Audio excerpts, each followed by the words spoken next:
This is weird. Oh! I see it!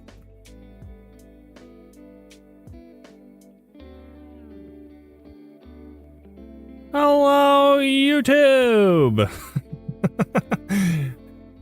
It's actually working. How about them apples? So that works.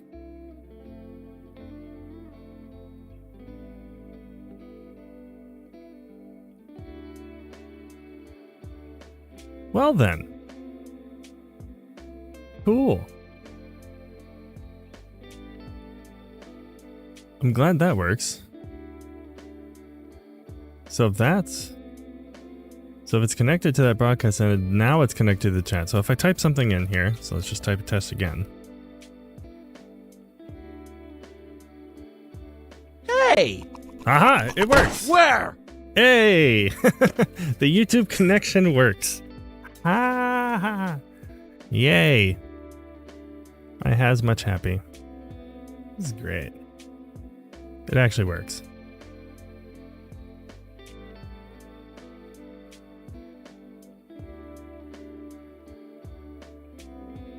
This is so interesting.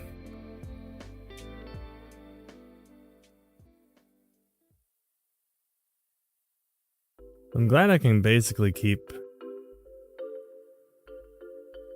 my same stuff.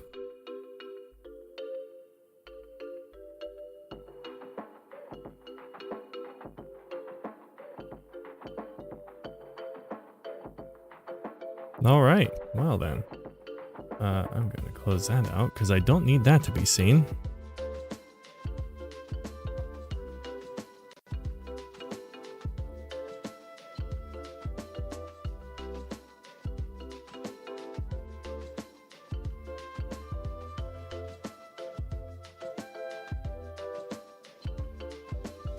All right, what if OBS crashes on me? Would if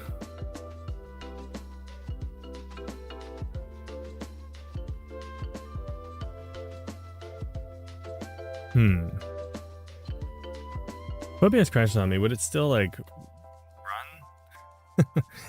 Like if I had to close and reopen OBS, would I have to like make a new broadcast? Is that how that works? So if that's the case, I don't want to like break something and then be like, uh-oh, OBS isn't working anymore. Because that would be awkward.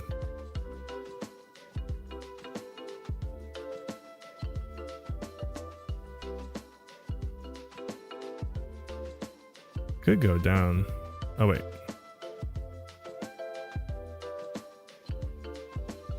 What was my keybind for that?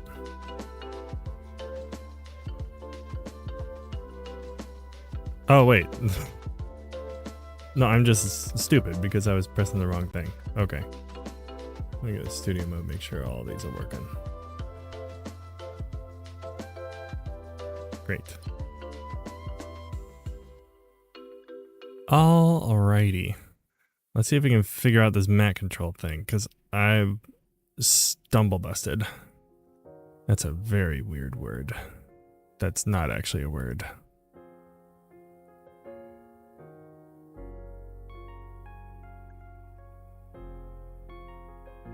I had some ideas in my head previously.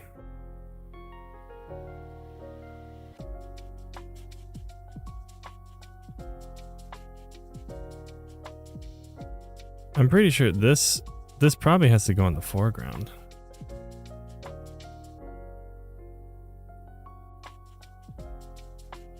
So, what's up, Jim? Hey! How's everything? How is life? Where? I'm so glad that works. It's weird because it's like more delayed than it is on Twitch, but it still works. I'm not gonna complain. It's really funny. You know what? I'm not even gonna futz with my vertical scenes right now. It just doesn't want to display properly.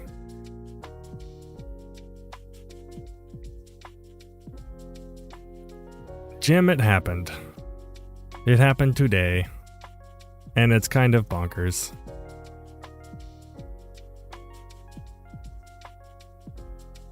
Wait, no, solid, clear. I forget. I don't know exactly what these do.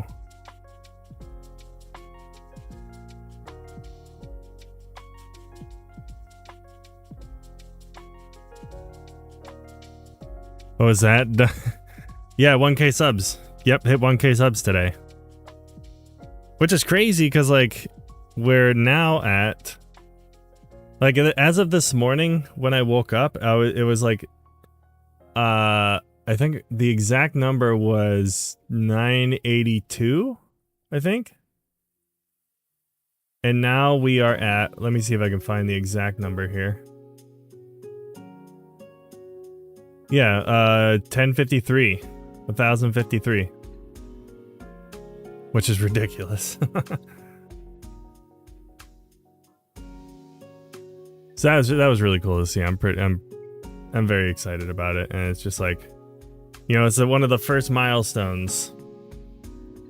And now it's like, okay, maybe I can actually like really push this thing and continue to like provide more value to people. So that's awesome. I think I have 100 subs. Yeah. See, that's the thing is like you... Dude, Adam, thank you. Hey!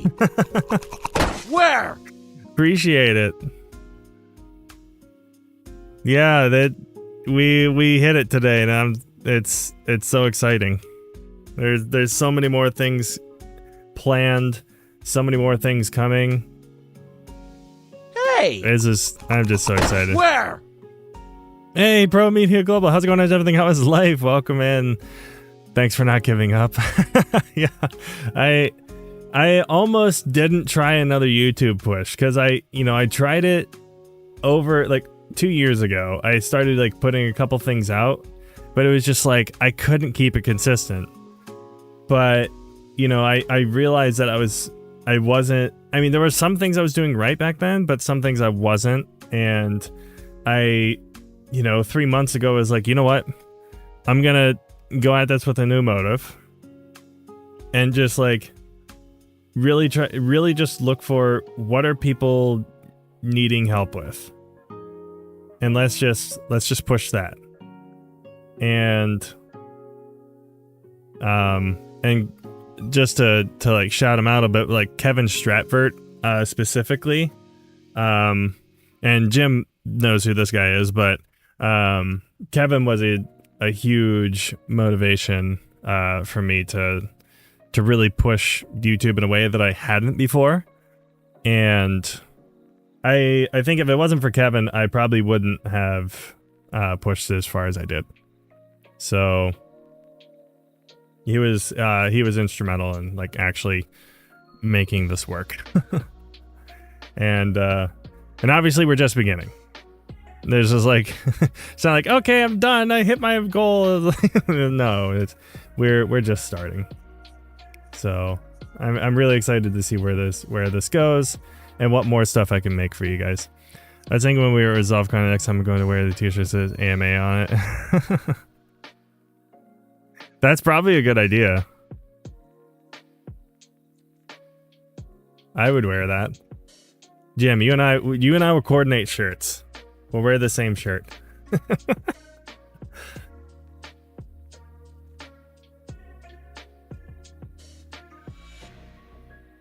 What was I looking at just now? I don't even remember. Let me backtrack and see if... Nope. I opened my browser for some reason. And I completely forgot what I was opening it for. I have no idea what I was looking at. Had something to do with this.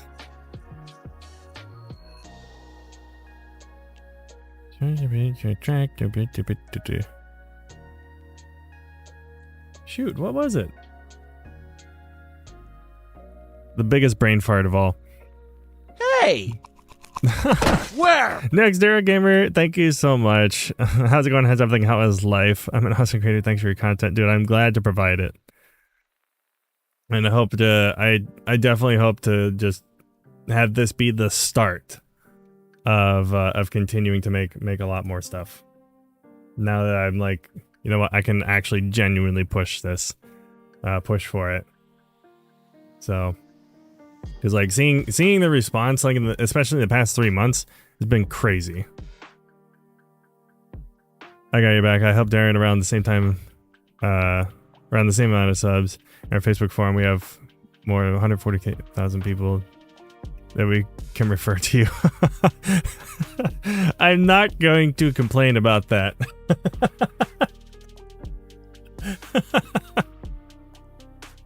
I appreciate that though. I really do.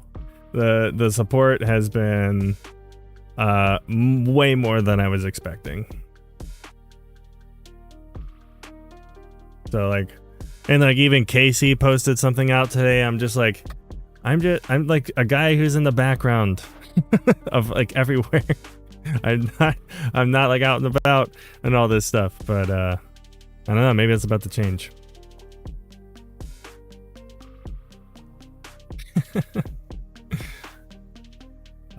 Okay. I have no idea why I opened that. So anyways, it's funny, I was actually talking to Casey earlier today and we were trying to figure out an interesting conundrum here, an interesting problem. Of like, if you don't have the studio version of Resolve and you want to like mask your person out, like is there any other way to do that besides using the polygon and just drawing a shape out? And I think the closest you could get is like if you have a clean plate of some sort, you know, you could actually, I don't need that. I can just merge these together. Let me just take the Mac control out for a second. But like if I merge these together and then select, let's see, I think that one needs to go in the foreground. And then put this up here. And then if I set this to difference, like it gets us like kind of there. And like I need to effectively use this as mask data and be able to have just me be all white. And figure out like what's the most feasible way to do that. Unless it's just as simple as like plugging in to a Mac control here. So if I plug this in here, but then use this as like my mask data, it's like a garbage mat or something, plug that in there. Or maybe it's not garbage mat. Invert? Nope. Channel luminance? And invert that. Wait. Oh, see, that's so close.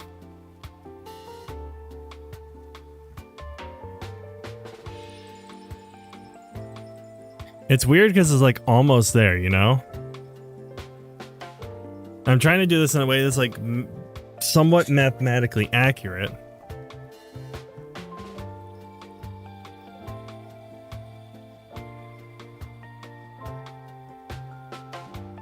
Maybe it's not...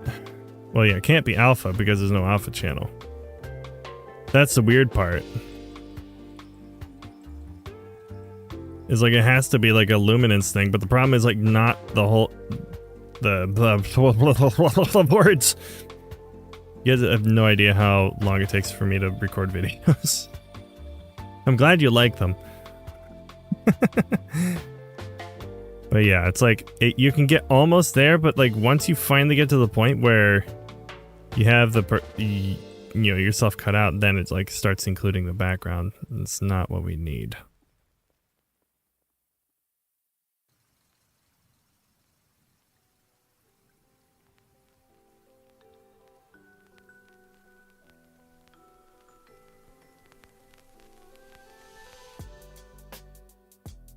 See, if that was actually just true black down here, the gamma wouldn't affect anything.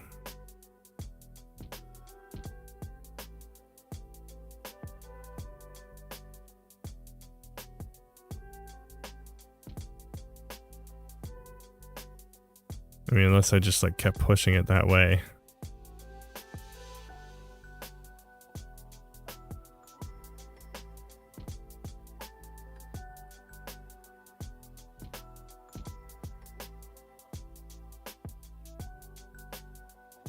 I just want an easy way to do this without using Magic Mask. Is that too much to ask?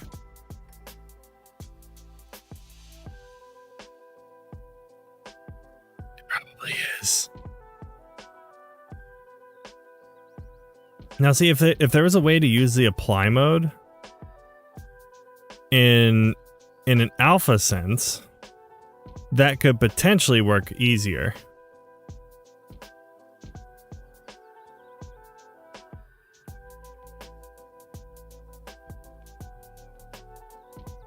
I don't know if I flip these. It's the same thing, right? Yeah, it doesn't matter which one's in front. No diffusion buds. Isn't there a complete? Yes, there is a clean plate node, but that's more for. So what the clean plate node actually does is, let's say, actually, I have another thing in here, and hopefully I don't destroy my. Oh, this is the wrong timeline.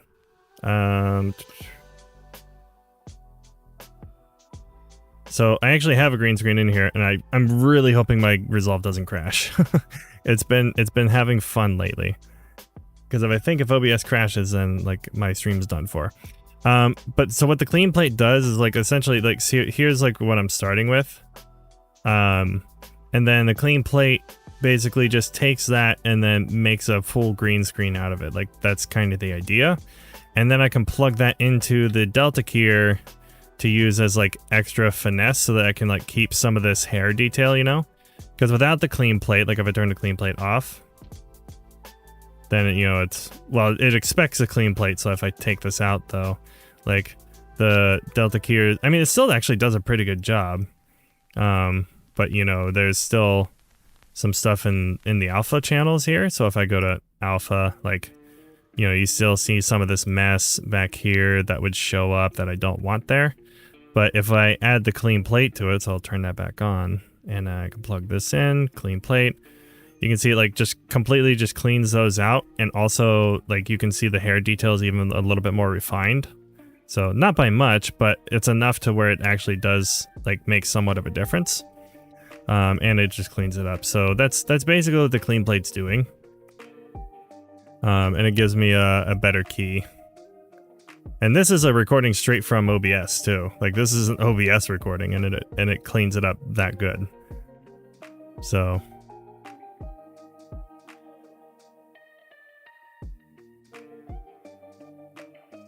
yeah, it's nice because I can just take this output and then, you know, just run it through some brightness or row dilate, and then merge it back underneath itself, and then I just have a permanent white outline around them. So that's a really nice, easy way to get that thumbnail look. Future video. So like what? But that's like you can do all that in the free version. And then of course there's Magic Mask. All right, I'm just going to, because I'm like, I really don't want this to crash on me. I'm going to refresh resolve just in case, because that tends to help like with memory release and whatnot, whatever it's called. I know there's a word.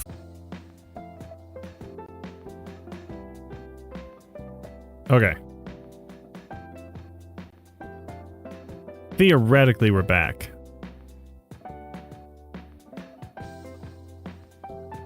Let me know if it comes back. I tried to close out resolve before it was going to crash it, and it didn't. I didn't get it to it in time, so I made a goof.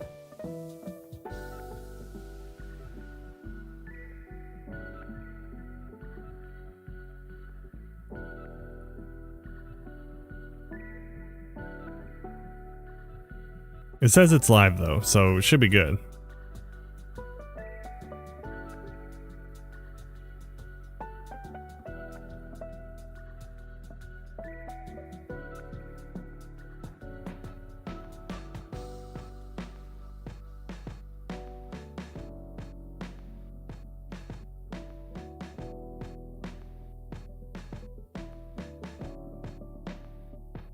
Okay, cool. All right. I'm glad I didn't like screw up the broadcast or anything.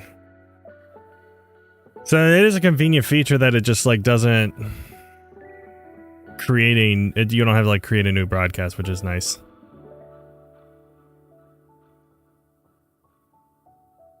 That would have really sucked if like 20 minutes in, like, well, you're done.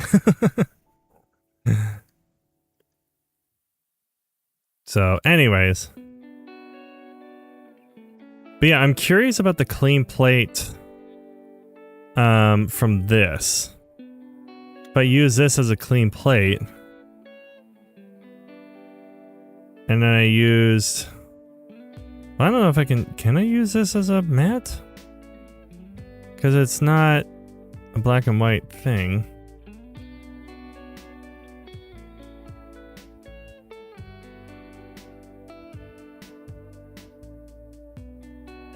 It says there was one watching and I have to go. No worries, Jim. I appreciate you stopping by.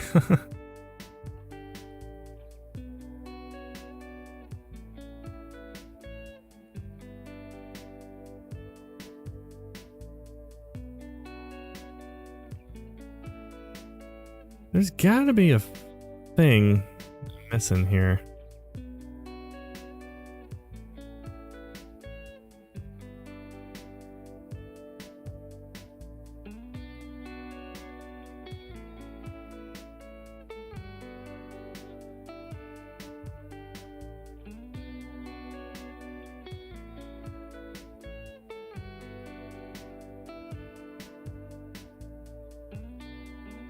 Let's see.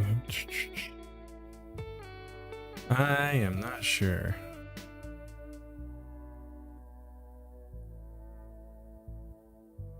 Because ideally the clean plate is supposed to match. Says, do not gotta fly. Congrats on the 1K. Thanks again, Jim. Have a great night.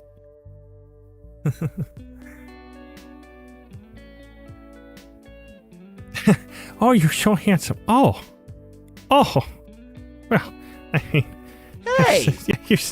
I mean, Where? you know, I mean.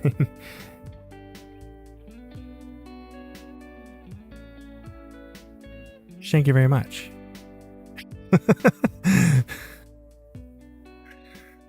I can't help it, Casey. I was adopted this way. Okay, I'm done.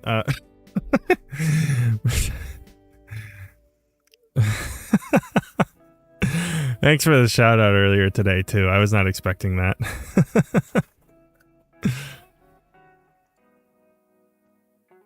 As you can see, I'm still like playing with that idea we were talking about earlier.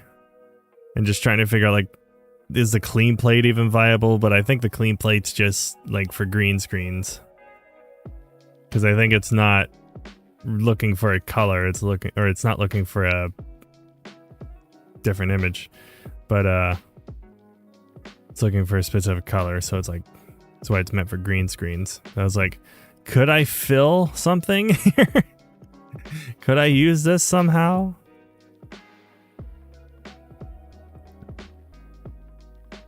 I don't know, because like it does, so it's like it is what you were thinking earlier, because like that whole difference thing, like it works,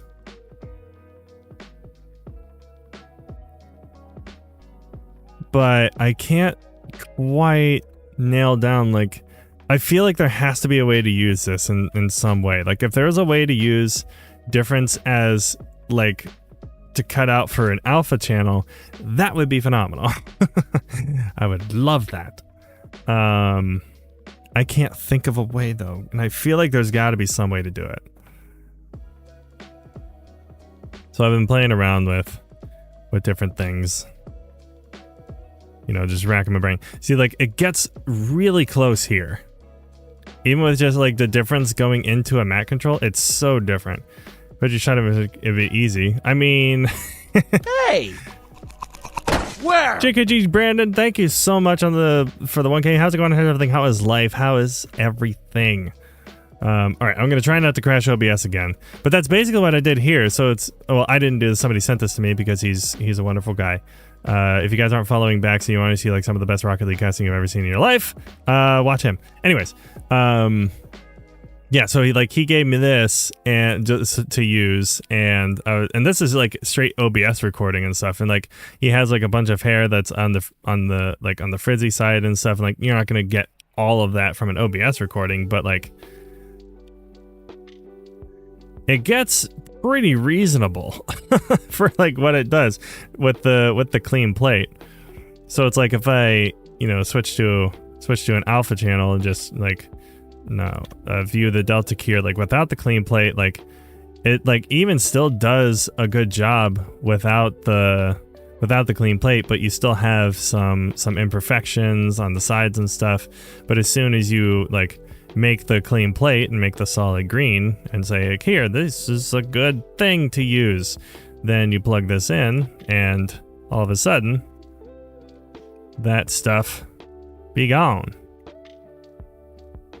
And it's so nice. And it's like you can see the detail in the hair actually like even becomes slightly better after you plug it in. And that's like very minimal work. I didn't even like really adjust anything in the matte controls except for clean background. I could probably even take that away. Oh, I remember why I turned that on, because it was this one weird thing at the top that I could mask, but I was too lazy to, so I just ran a slider up. So that's what I did. See, like even this like isn't terrible.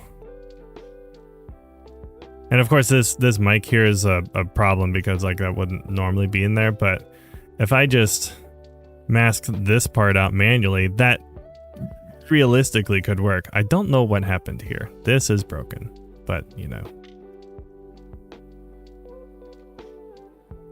So yeah, I mean, it's like there's gotta be a way.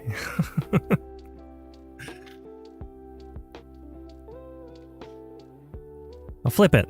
Just kidding. But yeah, that's what I've been bogging my mind around. I can't remember. I don't know exactly how these work.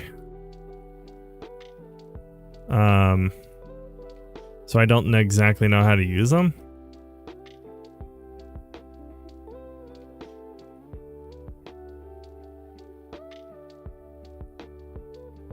But yeah.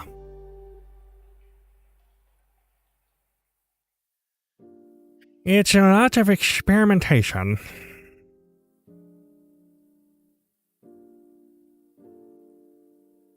What did I have that plugged into? Garbage? What's solid matte do?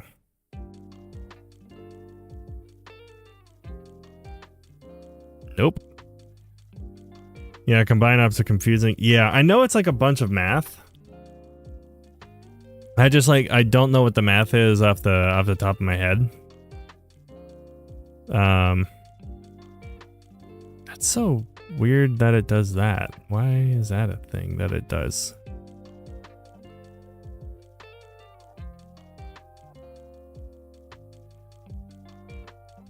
Oh, it's just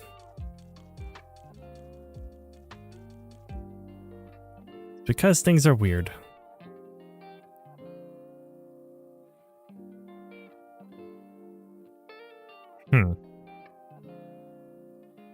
Yeah, the closest I've gotten is with the garbage matte. Yeah, I'll just cut myself out. Then use this as the clean plate.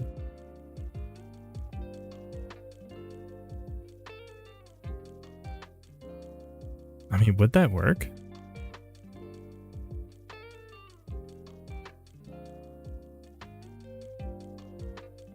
And just use that as the mask? I mean, I guess it's not really any different than just inverting it.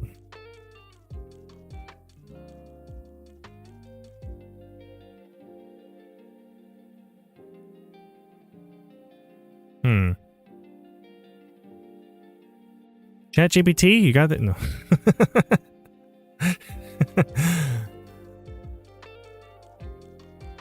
But yeah, I mean, got it right, man. Yeah, thanks for stopping by, Casey. Very much appreciate it.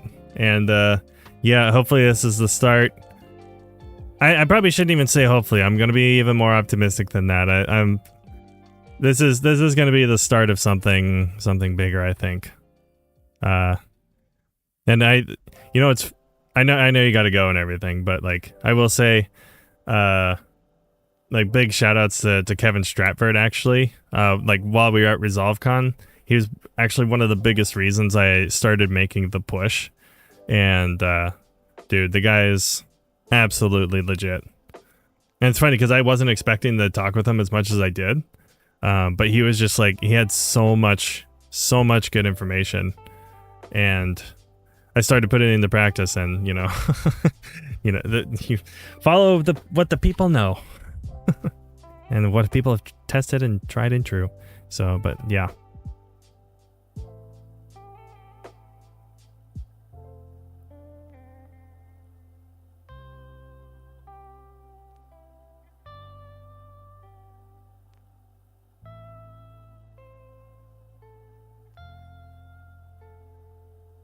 It's crazy that this is like almost there.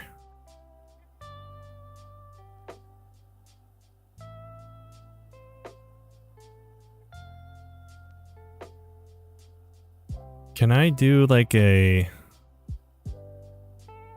a pixel is like partially opaque? Well, those like aren't partial. Well, most of them are.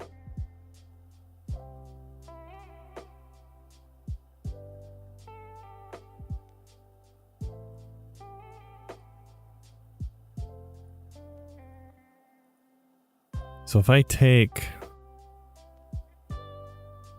this, just put a brightness contrast now, it only affect the alpha. Oh, I should turn alpha on, huh?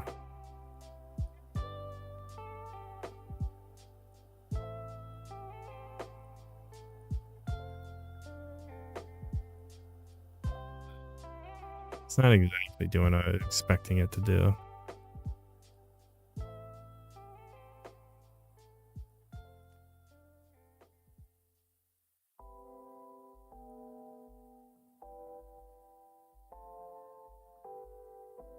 Yeah, I mean, it kind of does it there, but it's still not quite what it should be.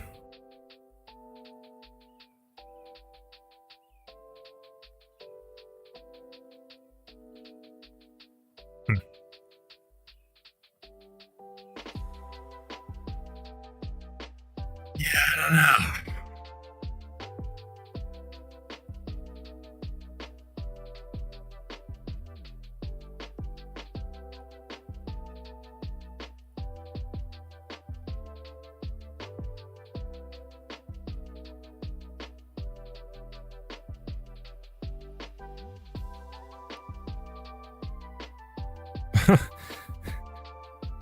We discovered cell shading. Blur creates cell shading.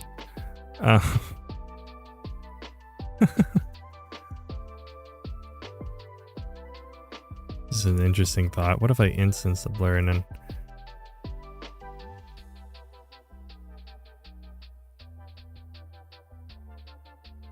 Actually...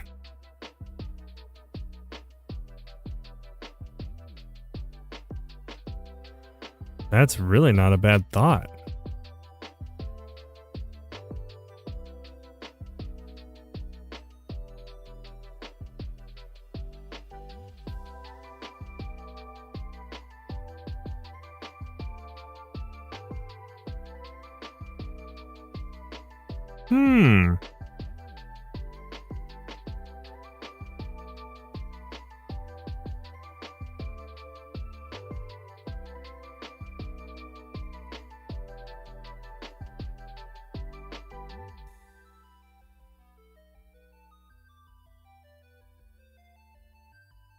Wait, if I push lows up...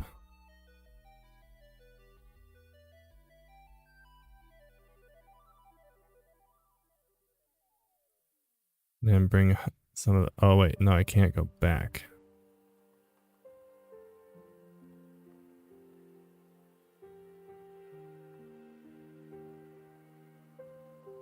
So the blurring...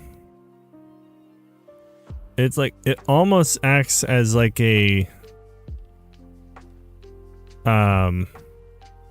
like a power window of sorts.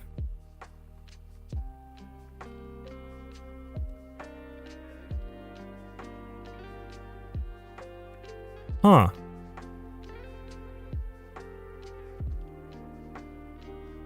So like using that as the plate. And then what if I use an erode dilate here and just went circle and shrunk it? Well, yeah, then it starts cutting into itself again.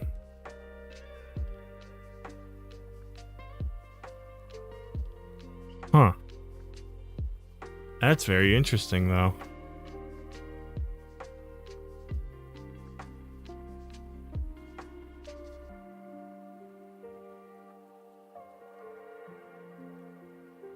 Well, I guess these aren't going to do anything because this is going into garbage mat. It's not going into the regular mat control.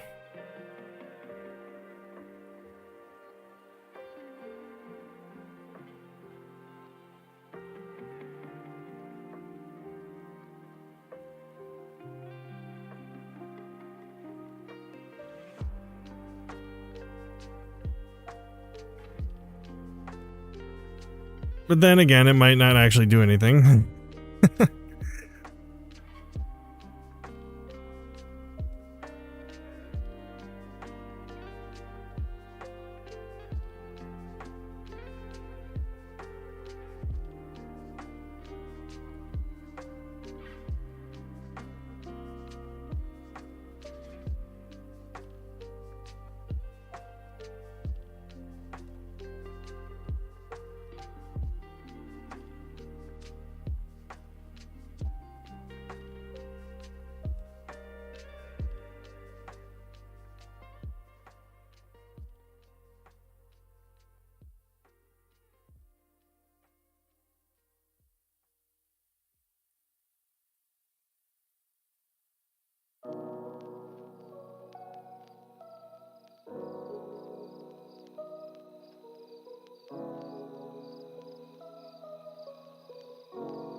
The stuff that isn't perfect here.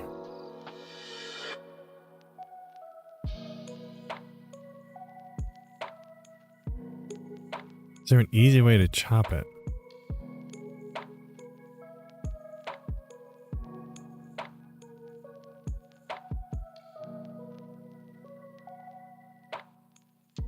Lure it.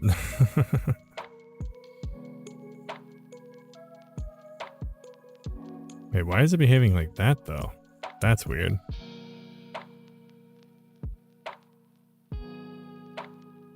Oh, probably because that anything that's not true black.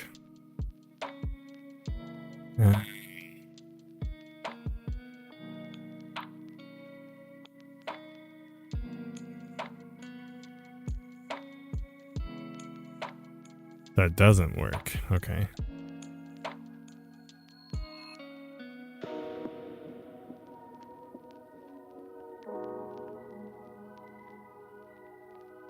Also interesting, even if I play with this, this actually doesn't do anything.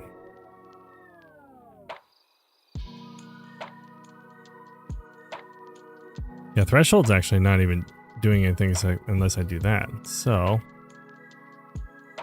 realistically, like...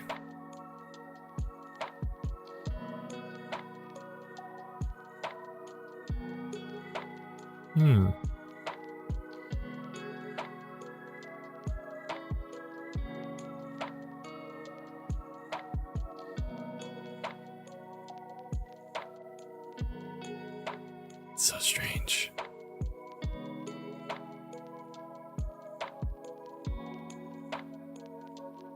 I do that, yeah, just pushes it out because it's going into the garbage.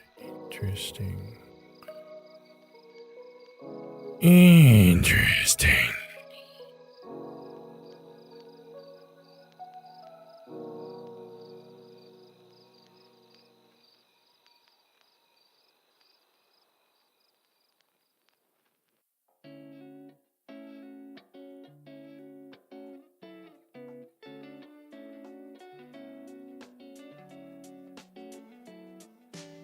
Yeah, that's not doing anything.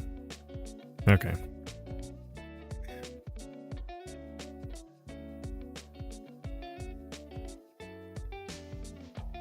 if there's any other matte tools that I can use. Or just a way to separate. Wait, what's this difference thing? Wait a minute.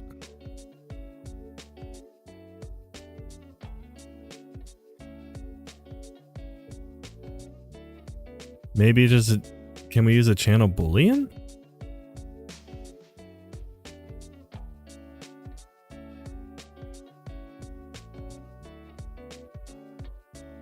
Oh wait, no, this is...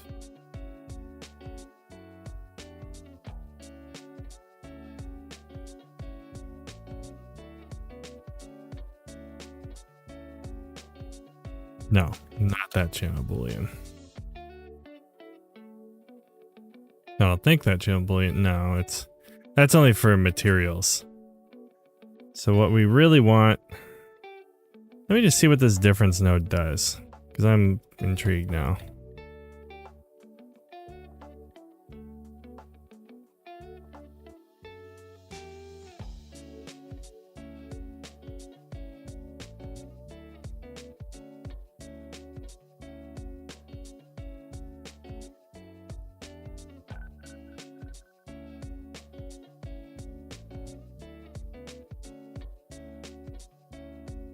Wait, if I put this back to alpha,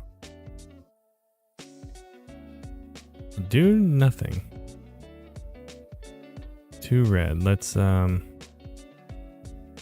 red, green, blue.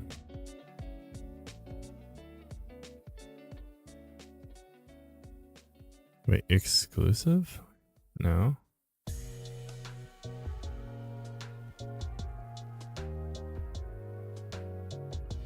The difference is really the only one it looks like that actually keys it out, but this is something.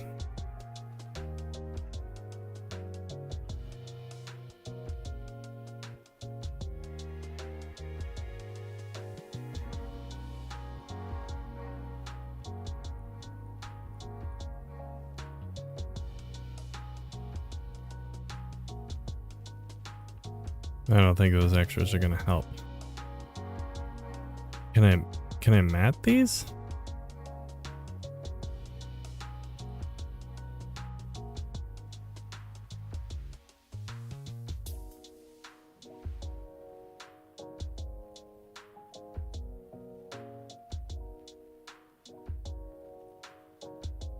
No. There needs to be some way I can use...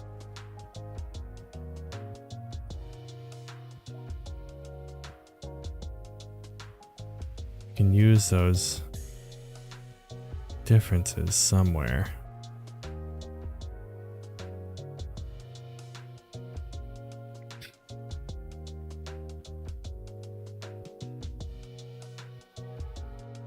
The difference between the red, green, and blue background against each other. There is none, because it's the same image.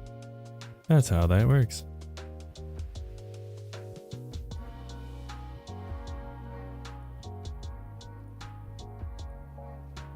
Whoops.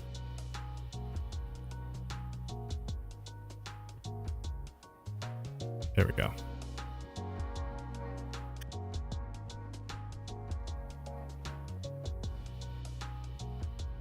But now that it is cut out of alpha,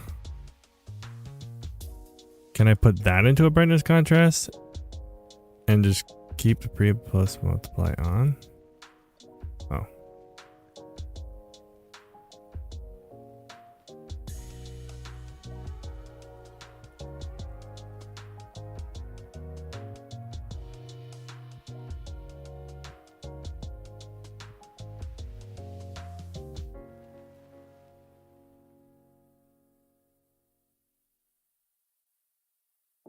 There's like specks in other places, but I could probably add just a tiny bit of blur and that would clean it up, right? Still not as much as I thought, but...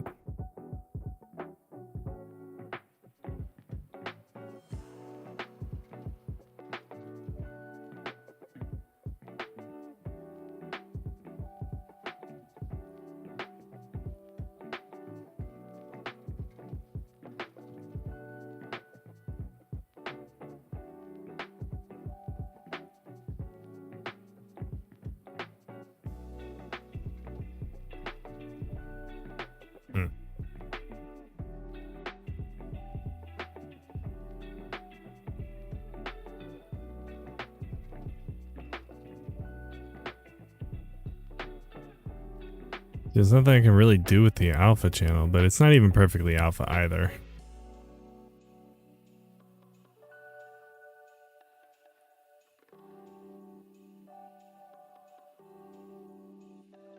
I mean, that's kind of unfortunate, but it's okay.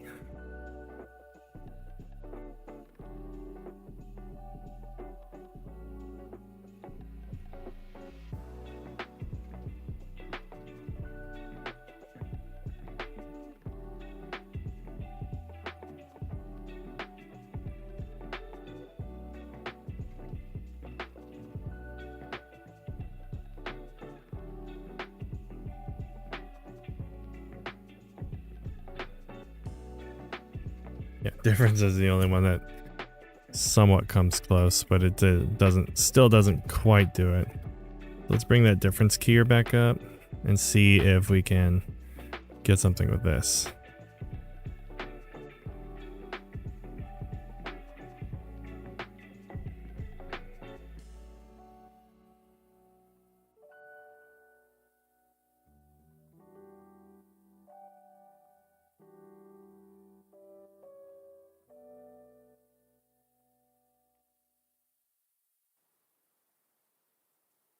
I mean, that's the cleanest it's looked.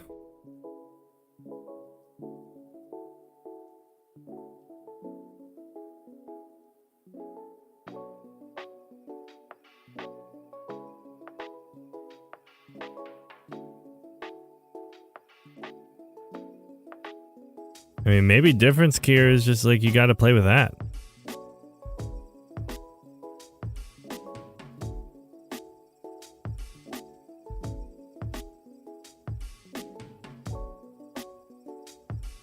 And this isn't a perfect example because technically both these two are like the mic shows up in here, and ordinarily that wouldn't be the case.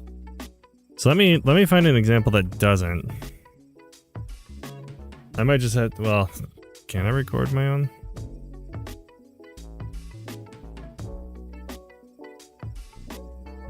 Yeah, I don't think I had another instance where I could use it, but I don't know. Maybe the difference keyer is the answer.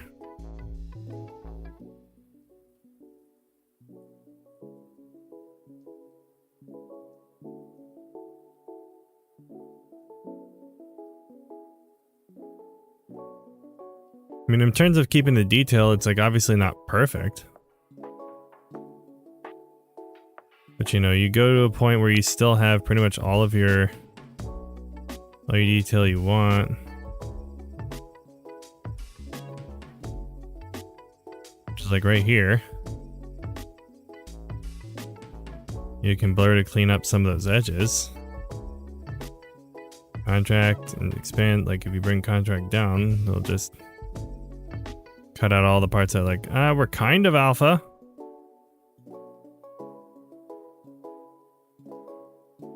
And post multiply. Yeah, I mean, it's not terrible.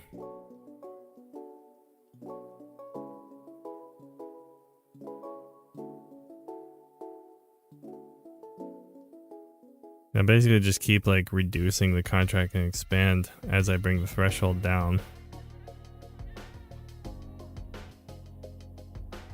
Then once you get to a certain point where it's just like artifacts on the outside, you just manually mask it.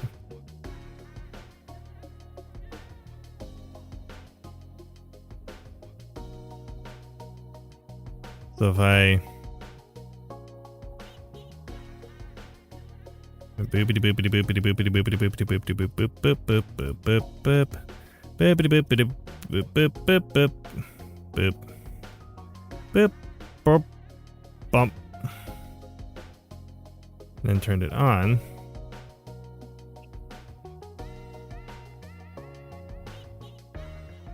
Well, I guess I'd probably have to use this on a different node, like a merge.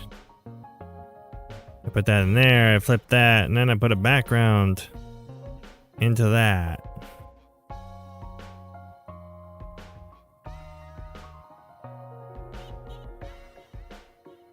That does cut out the rest of it, so.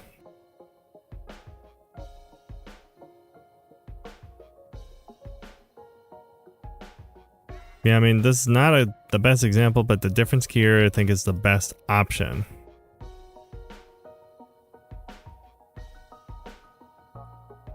It doesn't seem to make a difference which of these is chosen.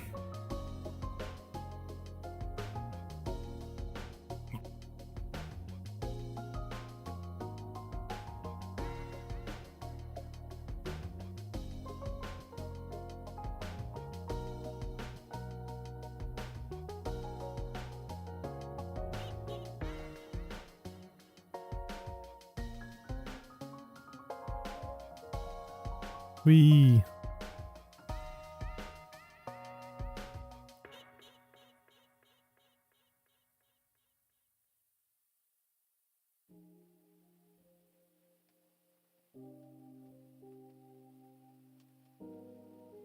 The question is, what order of operations do I do each of these in?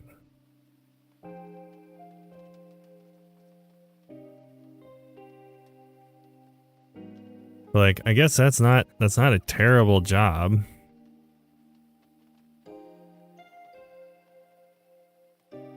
You know, if I'm gonna put the outline on it anyways. Run this through. Run this through a brightness, contrast, and a road dilate. Move these up. So I'm gonna merge it with itself.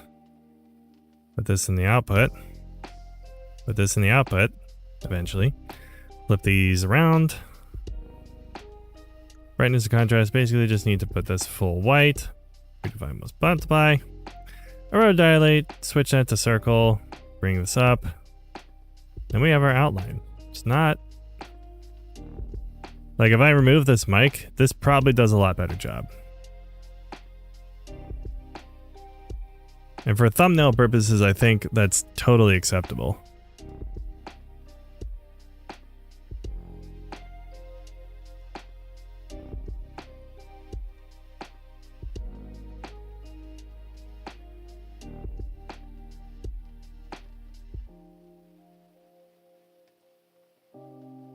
Yeah, you just have to shoot it with intent. So yeah, difference key here it is. So I'll just have to shoot something intentional for that.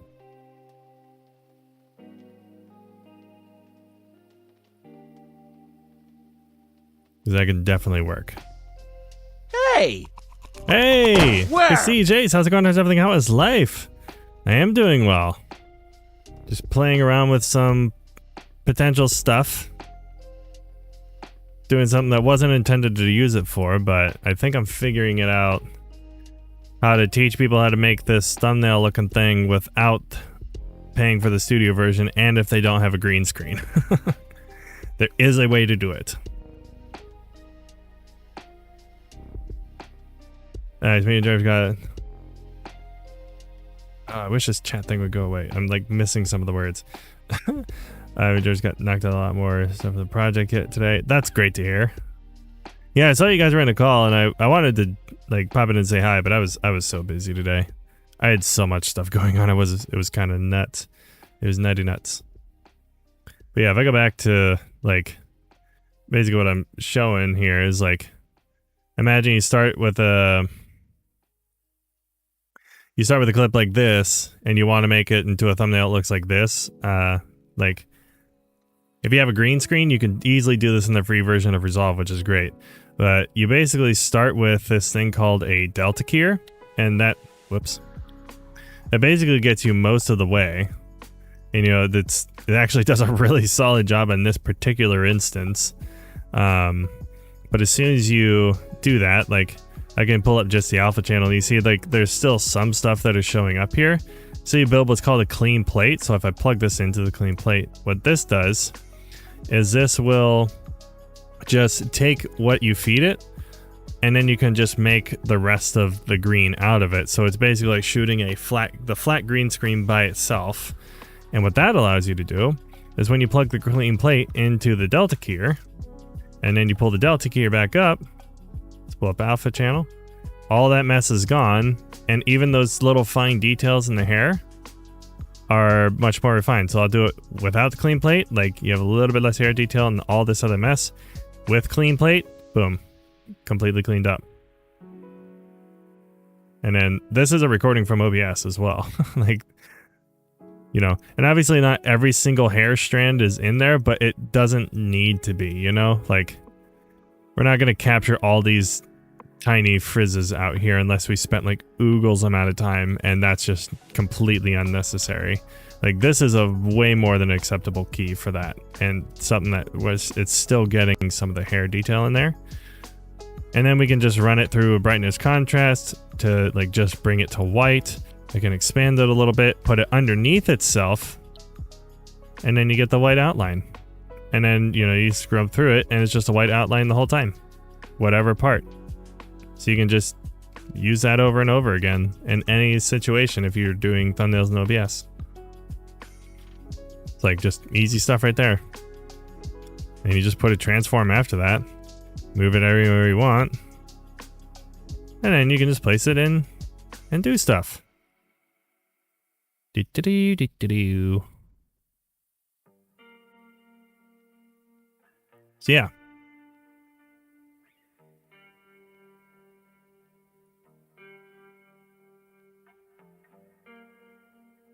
Okay, before OBS freaks out on me, I'm going to quit DaVinci Resolve. I think there's a memory leak issue. I'm almost positive.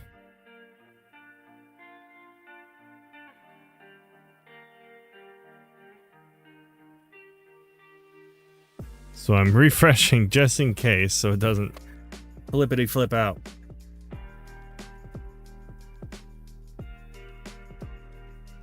That's one way to do it without a green screen. For me, I actually have one that's well lit. I can't remember if plugin for OBS, but you can do the outline on yourself. Just take that and take a screenshot. Yeah. I mean, the easiest way for me to do it, because I have the studio version of Resolve, here's what I do. I go in here. Alright, hopefully this does not crash OBS. It shouldn't, because I just reloaded it. I take this thing called a magic mask right here.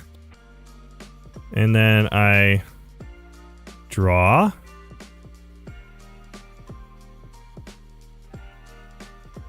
And boom, I have it. And then I can just do that same trick. You know, brightness contrast.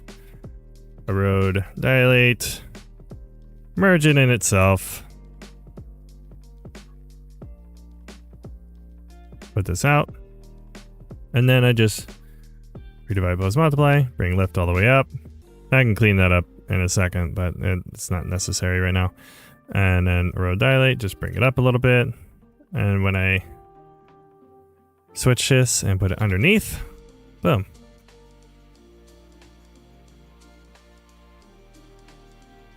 Did that from scratch. But yeah, I can like move this around and all that good stuff. If I want to get rid of this, I can just subtract it and boom, it's gone. That's the power of Magic Mask. And of course, I cut my head off on the top of this so it doesn't show up, but yeah, you get the point. So yeah, Magic Mask is pretty great. It's like by far the easiest way to do it. Even easier than having a green screen. So that's what I just use for everything. It's just Magic Mask.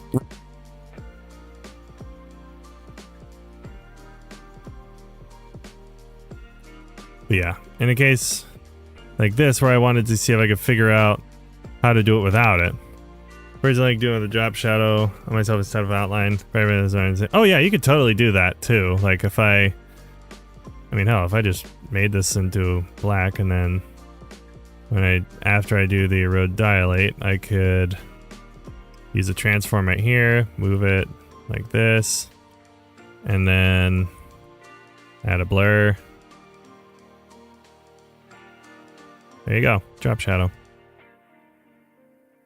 I mean, it's a lot more complicated than just like adding a, no, not backdrop. Adding a drop shadow. So if I like took that out, just put a drop shadow in. Take the erode dilate out and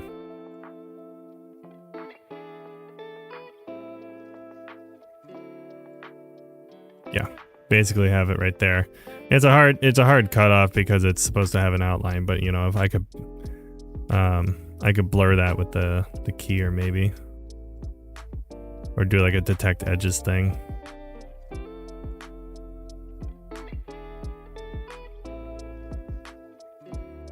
Yeah, I mean, that's not terrible.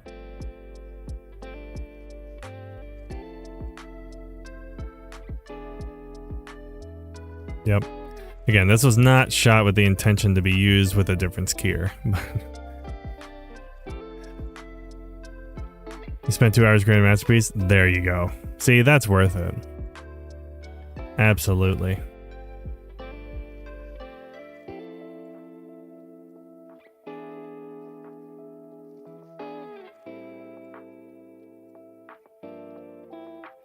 Yeah, let me check this out. I should not put I should not show that on stream.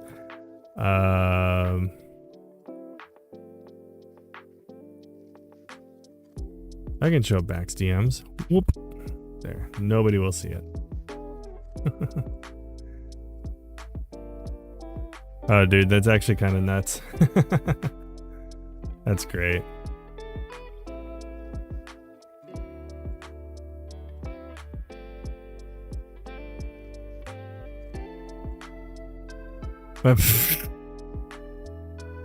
All right, calm down. I don't watch that stuff.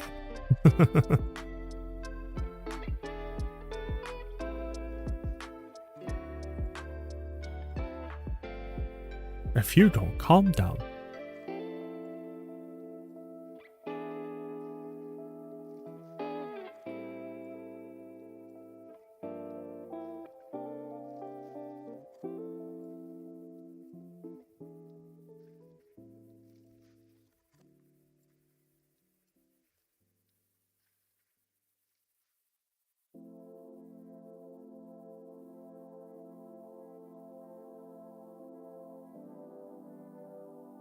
All right. So, yeah, we got thumbnails in here. But yeah, Prestige, how can I convince you to throw away the term that rhymes with Badobi and switch over?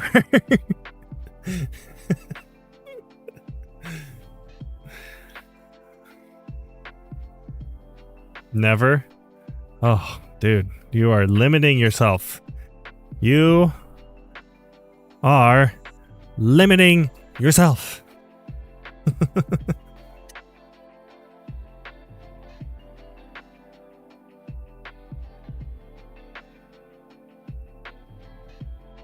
I love Adobe software. Well, you know, I used to. And then once I started using Resolve, I was like, why would I ever use the other software ever again? It's just, it's beautiful. It's a work of art.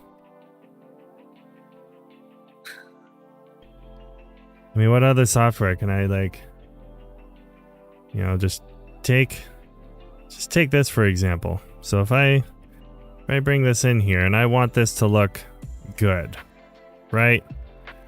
Is this color managed actually? It shouldn't be color managed. Oh, did I tag it before? Oh no, I have something else going on under the hood. I have the timeline going on. That's what it is. That's why it was freaking out on me. Yeah, I don't want the timeline being affected. So I'll do this on a different one. Yeah, I'll do it here. Like, let's say...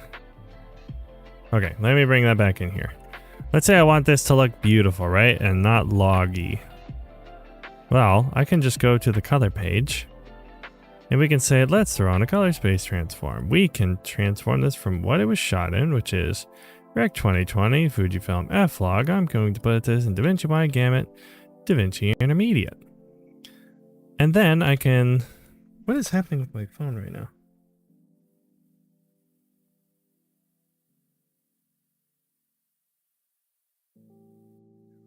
My son's blowing up my phone. Amazing. Doopy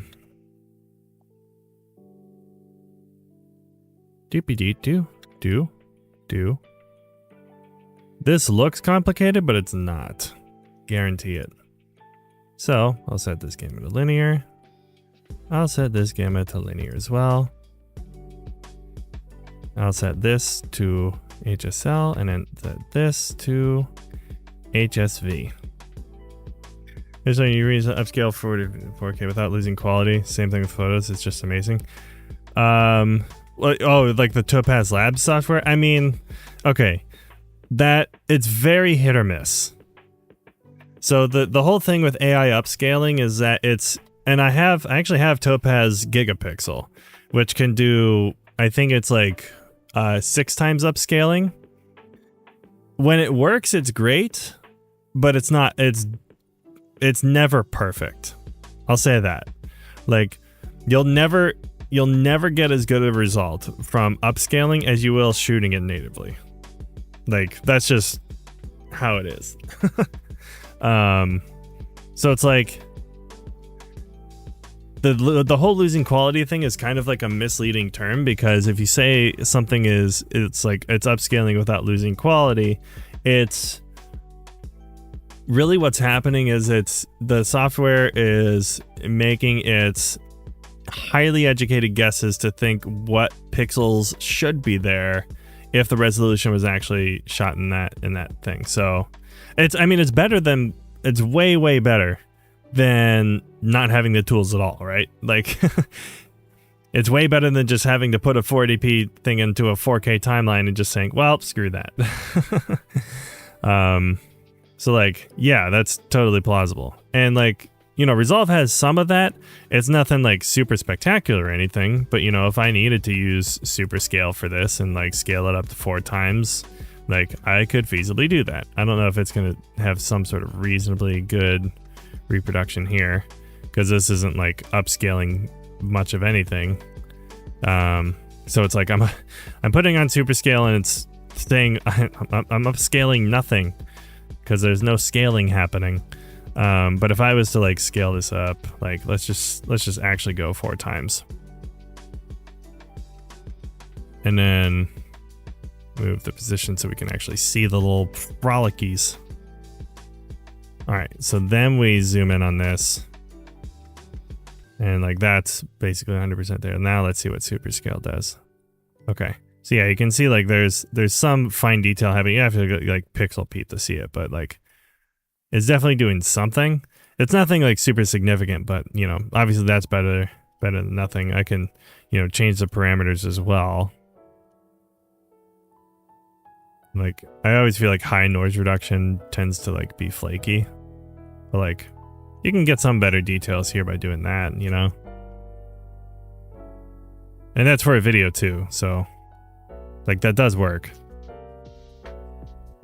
But Topaz Labs is, I'm pretty sure that's like the best application for it, as far as I'm aware. I don't know if anything's beaten it yet. Hey! What up, Where? Last Breeze? How's it going? How's everything? How is life? Yes, we've hit it. It has happened. We've done it. We've done it, boys.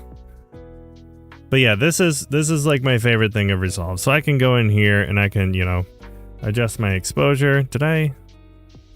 Let me just make sure I have an output here. Hey! So before I adjust exposure. Where? Hey, Equizin! Equiznan? How do I pronounce your name? I've always like thought about it in my head, like how do I pronounce this? But anyways, thank you. How's it going? How's everything? How is life? I'm just stopping by. Well, man, the emoji heart thing is like blocking some of the text. Okay. I'm just stopping by while I stall out going outside to deal with the snow. Oh, you already have snow where you are? That's crazy. Oh, my company is Equizitern. Oh. And then Equiznan. Ah, okay. That makes a lot more sense now. I got it. Kind of. But yeah, equisiturn. Oh, it's Greek. Equisiturn. Oh. So it's like a strong E. Alright. I'm really bad at accents, so if I mispronounce something, it's because I suck. Things just got real up in Alaska. Oh, well, yeah, you're in Alaska. I forgot about that. So yeah, that is a hunky-dory of a big deal. That's for sure.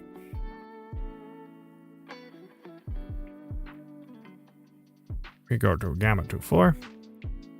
But it's okay, Tim. English is hard. Dude, it's the hardest thing I've ever done. English. But yeah, so if I want to just look at, I have my input and output transform. Obviously, I would do this like on a group level and stuff, but this is just for the sake of example. We've got our linear game for exposure. That's, we're adjusting that. Yay, you see it. Perfect. Actually, I'm just going to put I'll just hide my webcam. It's not what I was intending to do, but I forgot in the current setup I have, I actually can't put it in the center. Anyways, then we can just okay, what kind of contrast do we want? Just add a little bit of contrast, little goofy stuff. And then we can do just some primaries adjustments if we wanted to, just little touches, just to fine tune that contrast look. And then we go to our gain here and just move it around, maybe add a little bit of blue tint or something. So just to get a different kind of color to it. And then I should show this. Then we adjust the green channel in HSL to reduce saturation, and then we go to HSV and bring the green channel up and densify that saturation. And then, we did something cool like that. And then, I could do split toning and do the orange and teal look, because no one in the world is tired of that. We could just place this DCTL. Select DaVinci Intermediate. I should just make this a preset. That would be the smart thing to do. I don't do the smart thing most of the time. Okay, then we delete that. So we have pinned middle gray. Boop, pull this out, unlink, do red. Let's push some red. That's a lot. And then let's push some green. That's a little bit more. And then we push blue in the shadows. Boop-a-doo. And we can push it quite a bit, a lot. And then we can push a little bit green. Maybe not as much, just so it's going cyan-y look-ish. And then we see oh, that's way too much, but that's on purpose, because then we can go into our key output game, set that to 0, and then just bring it up until we feel like we have a reasonable reproduction of what we actually want, which is something like that. Yay!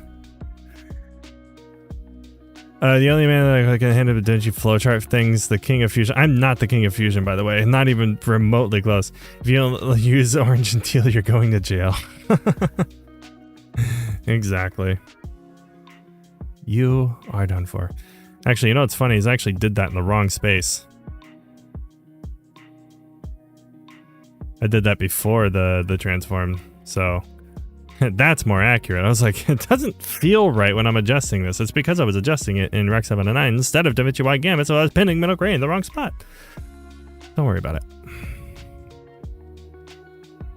I swear, it's taken me a full year watching Call into color space transform groups and not mess up fusion comps. Dude, and fusion comps is what I'm also working on simultaneously. And just because one of my next videos is going to be on thumbnails, so and this stuff is in log too, so if I go and if I bring it in natively, then it's going to look weird when I actually do the presentation. So I had to put this inside of a fusion clip. So if I actually go into the timeline, I've already done the color here to make it look not loggy.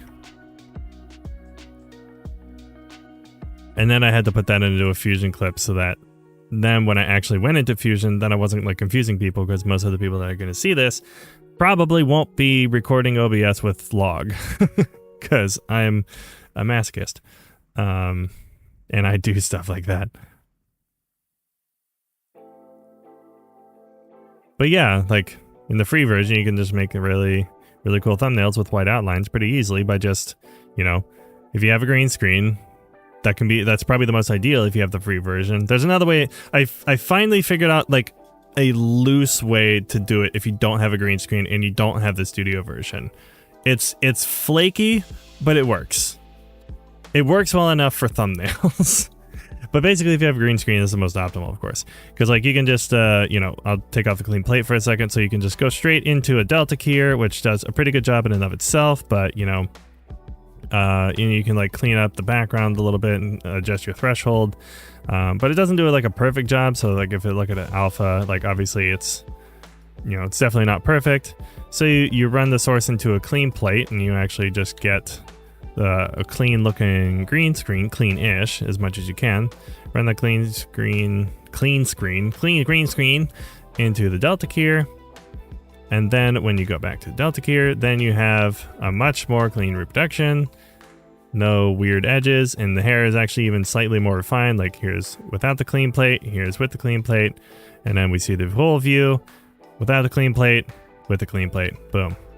And then we just run that through a brightness contrast and a row dilate node to and you can actually do it differently too. You can actually do you could do a row dilate first.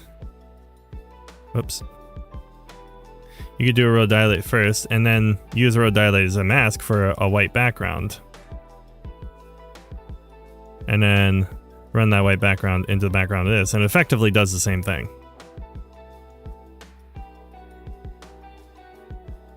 Which is cool, but this way you can just, if you have a green screen, you can just skim through the whole thing and you have a white outline no matter where you go. And then you can just like move it anywhere you want. Yay!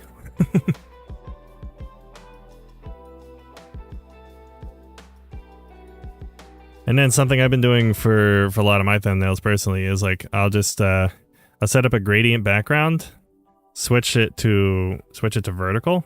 I could probably even rotate it, but I just do it like this because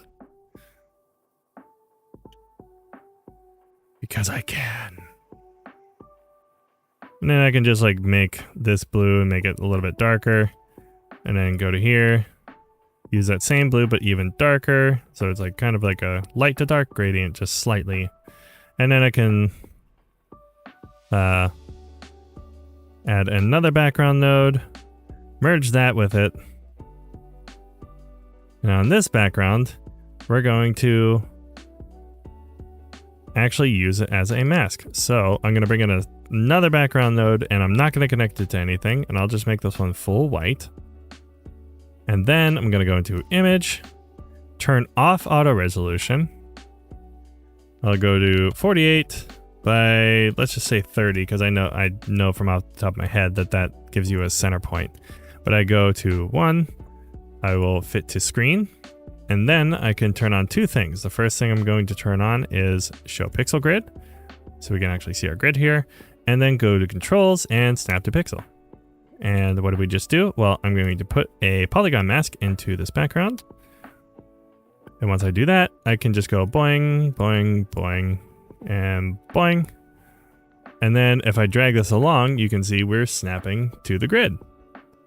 So I can just set that here, and then I'll just go from center 1, 2, 3, 4, 5, 6, 7, 8. And then I'll do that again. 1, 2, 3, 4, 5, 6, 7, 8. And then we have this nice perfect triangle that we can work with. And then pipe that into a transform. We can move the transform this way. And then that way we have the little spike in the center thing. I'm just going to pull up that so we can see it. Turn that off actually. So we can see this here, and then if we pipe in a duplicate node, and we up the copies, we can do 8. Basically what you do with this is you can do, actually I can set an expression on this. I just saw to that. I can do, don't turn on caps lock.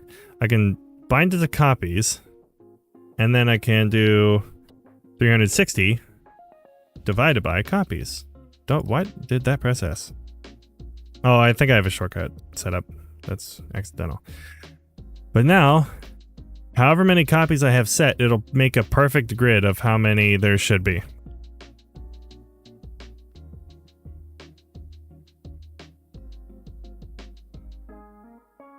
As long as it's a whole number.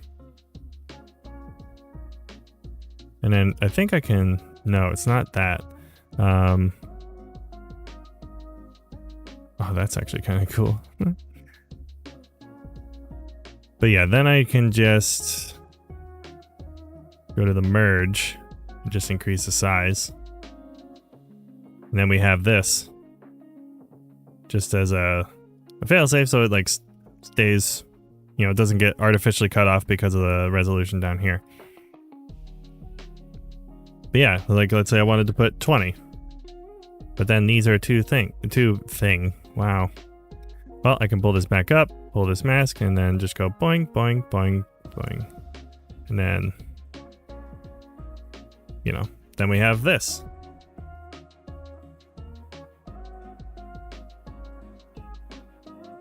And then after this, we can just set a blur if we want to.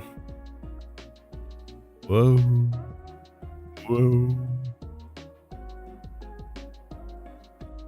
Yeah, allows you to add some depth, so that if we go back here, we can do that. Now, what's great is, we're actually not going to pipe this in directly. We're going to keep this separate, and we're actually going to bring in another background. And on this background, we're going to set it to 4-corner. Let's just say we wanted to have like similar to what the Resolve logo colors were. So let me just pull up the logo. Logo, no go. Right here. Now I'll just bring it over here so we can see it. I think I can pin this. And it can't pin. Wonderful. Awesome. Great. Well, just assume that I'm using this as a color picker, okay? Because as soon as I click in here, it would hide it. But so I can go to top left, pick screen color, and I click here. Hit OK. Top right, I'm going to go to the top right of the logo and select that color. Bottom left, I will go to the bottom left of the logo and select that color. And then bottom right, go to the bottom right of the logo and select that color. Now I just basically have a nice selection if I set this to color. Now we have basic color right here. And what's great is this whole thing that we have right here, we can pipe this in as a mask for that background. So now it just cuts out that part. So now I can pipe this back in and boom, we have a nice little thing here.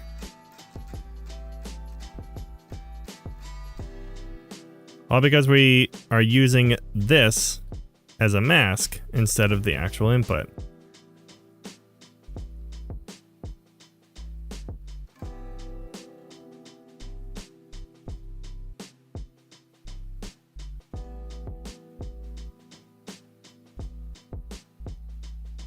And that's how you can have fun with nodes.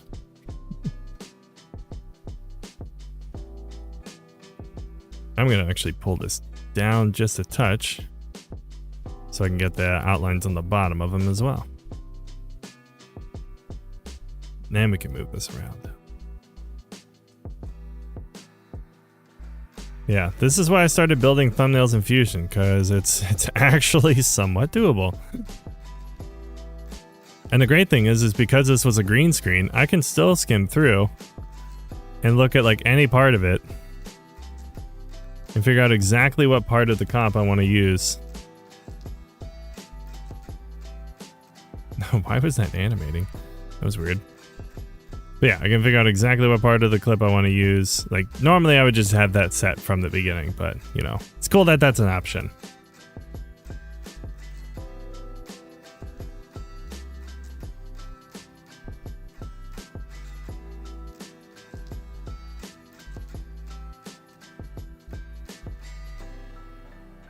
And then everything else is just kind of like whatever you want to throw up there. Want to throw a Resolve logo on there? let's go ahead and do that. Kerboink. I can just throw it. Actually, I'll probably throw it before this one, actually. So I can throw it on top. So I'll just merge this in. Got a big resolve logo. But it's okay, we can shrink it. Let's just go like 0.25. I found that's like a decent size. I can just throw this up here. And maybe I want it to glowy glow. Well, let's go ahead and throw a glow node.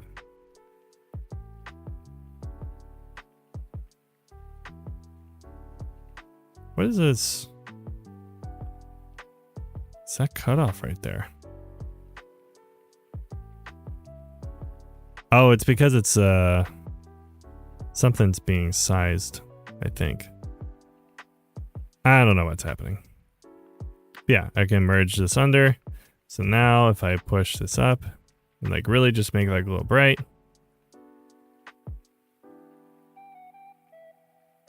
I could probably blend that 100%.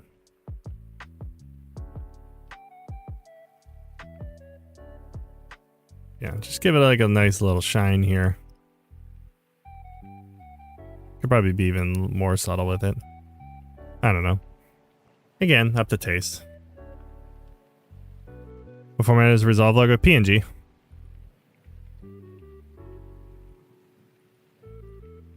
I think when you download it from the Resolve's website, I'm pretty sure it comes as a TIFF.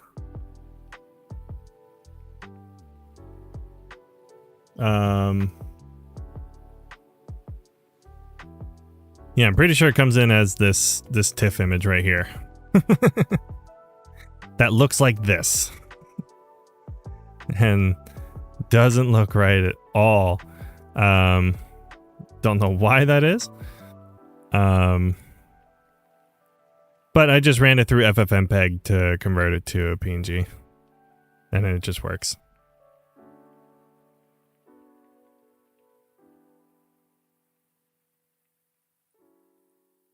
Because FFmpeg keeps alpha channels and actually converts photos for some reason. I was very surprised when I found out it did that, but it was cool.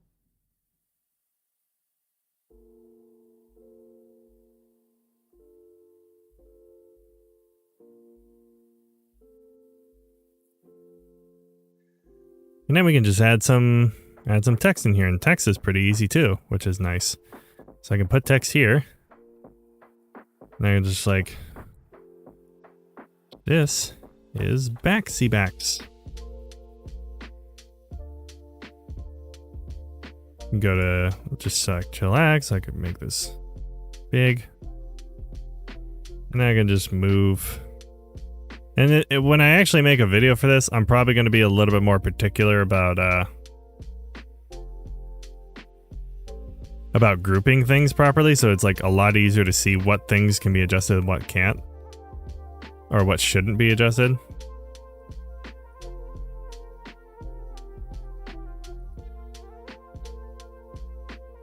But we can just, you know, move where we want this to be. Just like throw it there or something. We can even move the Resolve logo over here. Again, I don't know why it gets cut off in that. Oh. Because that's the resolution of the photo itself, and the background is being shrunk.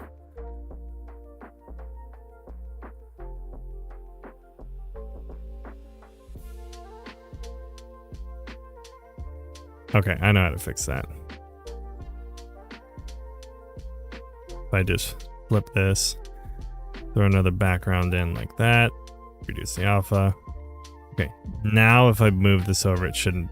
Oh, no, it's still doing that. Is that actually because of the... Is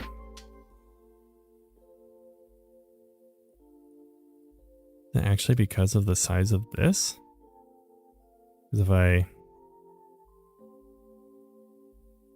Oh, it's being constrained within its... Oh, it's being constrained within its own resolution.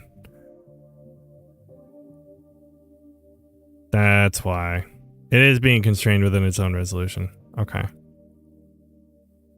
So this did nothing to fix it. So I actually had nothing to do with it. So what actually needs to happen here is this needs to go into its own merge node. Flip that around, bring in a background, and do that. So now when I push it, yeah, now it doesn't get constrained. Yeah, it just needs to go into its own thing. Okay, that makes more sense.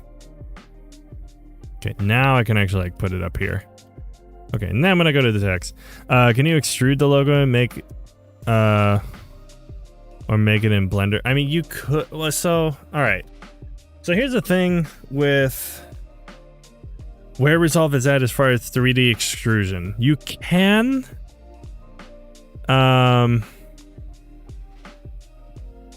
okay. It's not as seamless as it should be. I think with a circle is actually going to be pretty easy. So I could do this. Let me, yeah, I'm just gonna make a duplicate of this and make it its own comp here. Cause yes, you can. So let me just throw this into its, I'm just gonna make a background here. Flip that around. Okay. Let's just, let me think. Okay, so in order to do this properly, do I have an SVG version of the logo? If I do, an SVG is actually going to be easier to do this with.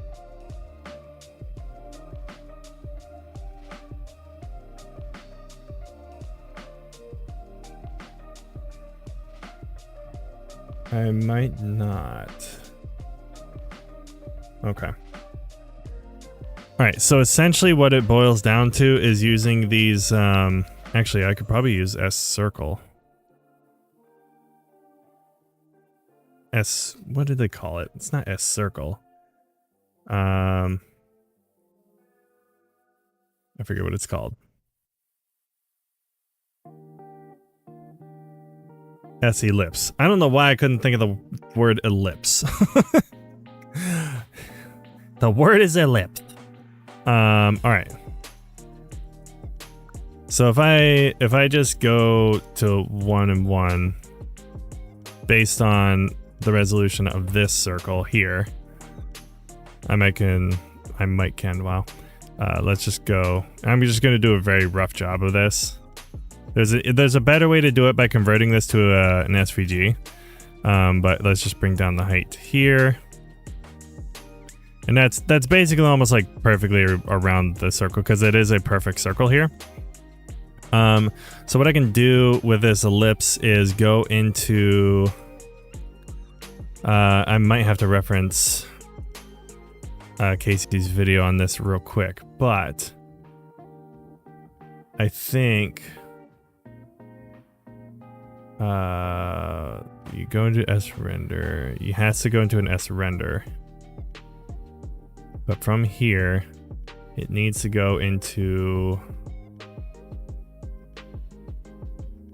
is it S expand?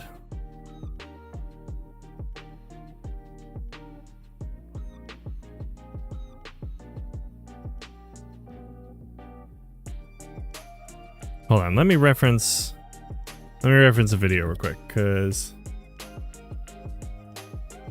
Casey did do this briefly.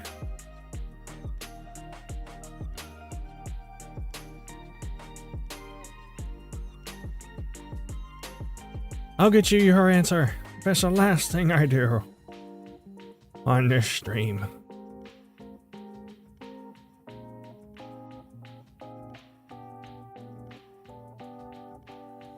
Okay, that's when he's exporting the mask data. Hey! Where? What's up, Fally? How's it going? How's everything? How is life? Yeah, we hit 1,000, so I was like, you know what? I'll just do a celebration stream here.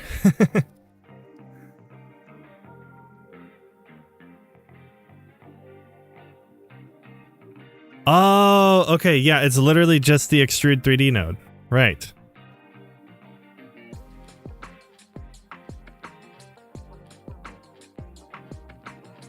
Yeah, so the ellipse goes into the extrude 3D node here. And then this media in can go into the foreground And then the extrude can...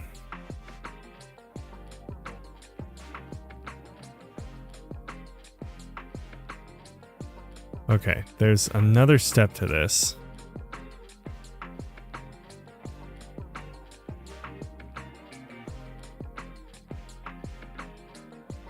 Hold on, let me look at it again.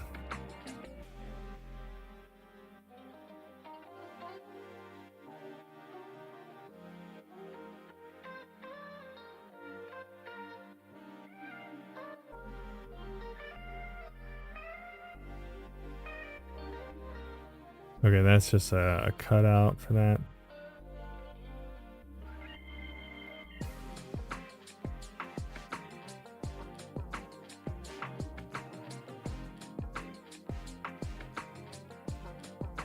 And then... Wait, where's the color coming from?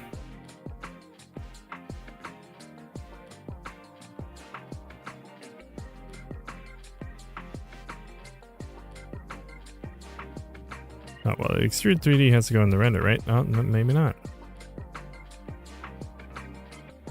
Okay, there's a way to do this. I've done it before. I forget what the extra step is.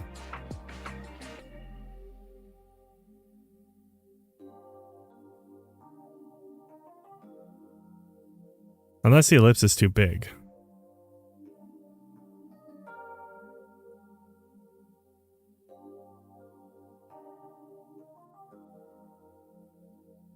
Oh, it's like kind of there. Oh. Wait a minute. Oh, hold on. Hold on a second. I see what it's doing. Okay. Median needs to be... It needs to be shrunk down a bit. There we go. That's what it was. Kind of.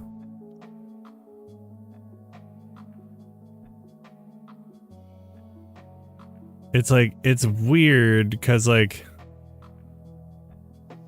It kind of... Okay. Yeah. Here we go.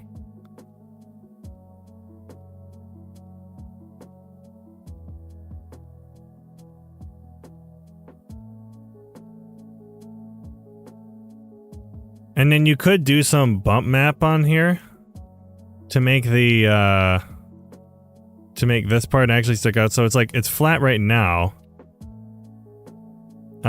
Yeah, so it's because the ellipse, I'm not actually using real mask data. I'm just making an ellipse out of it, but it's a circle, so it works.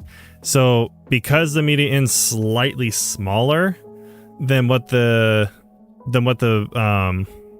ellipse is cutting out. So like if I was to put the Resolve logo directly inside of here, it would be like right along the edge here, and it's not quite big enough. So I have to increase the size so it overlaps the mask, so that the mask can find the outer edges and then extrude those edges, if that makes any sense. I was like, I knew there was a step I was missing. I thought I corrected it, and then I realized I took it off of what I corrected it down here.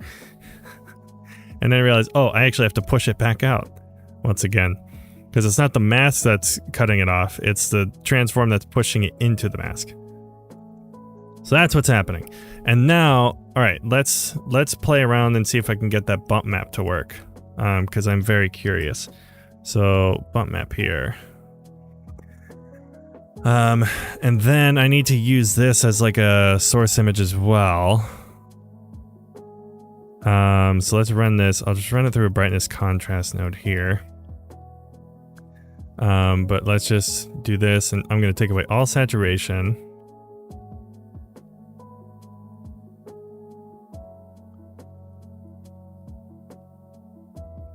And just basically do this and then like clip black and white, so it's just like basically a solid black and white image is essentially what I'm looking at here. And then if I wanted to, I could add like a little bit of blur too. Oh wait, I gotta... Helps if I preview it. So I can just like fade it just a touch. So it's like, because we're essentially making this a matte, right? That's effectively what we're doing here. So if I run this into the bump map, and now, let's see, do I use bump map or do I use height map? I forget which one. I think it's height map.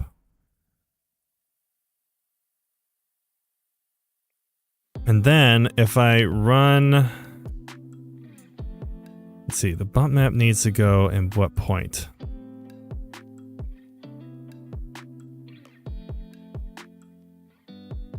Goes, nope, needs to go. Okay, now I gotta refigure out how the bump map works.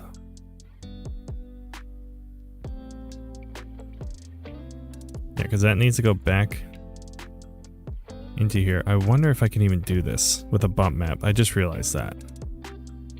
I just realized the error in my ways.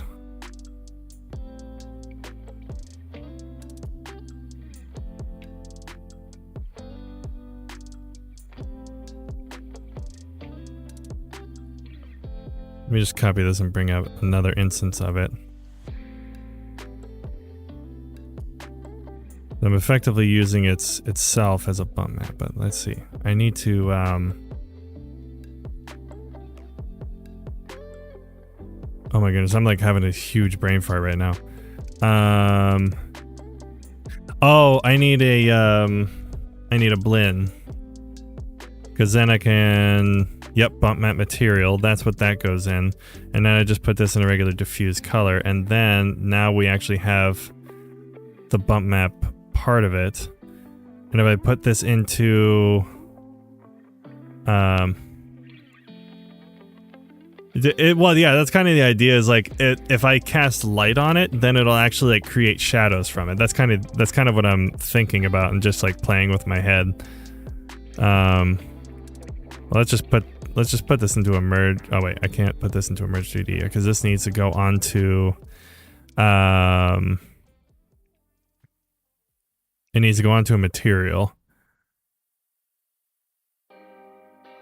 So this can go into an image plane.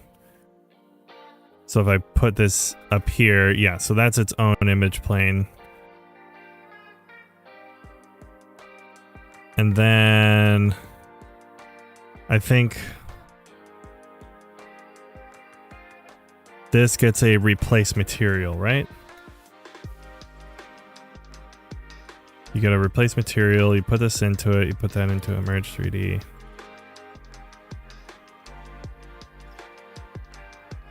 that how it works? No.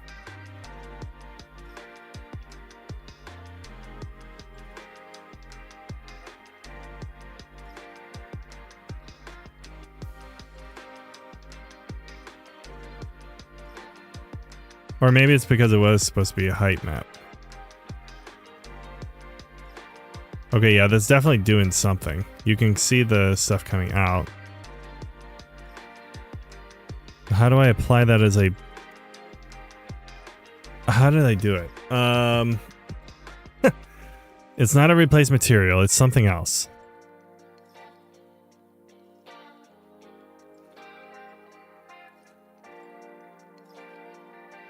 Wait, can I put this into replace material and then throw this in here?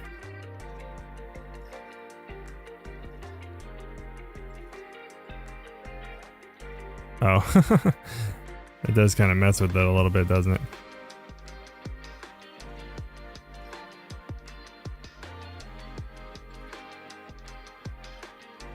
Oh man, it was such a good idea.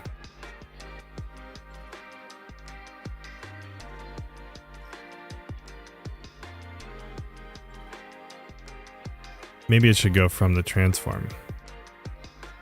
So it's not using like the improper sizing.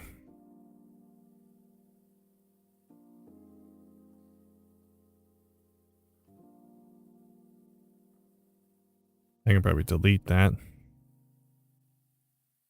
Can a bump map go straight into the replace material? It can. But then it's not like actually it's not being used as a bump map. Right? That is kind of trippy though. That's actually kind of dope. Not gonna lie. You rotate around and it changes color. I think we accidentally discovered something kind of dope. That's pretty funny. Okay, let's... Oh, create bump map? Oh, can this go into a create bump map? Whoa. Oh, that is creating a bump map.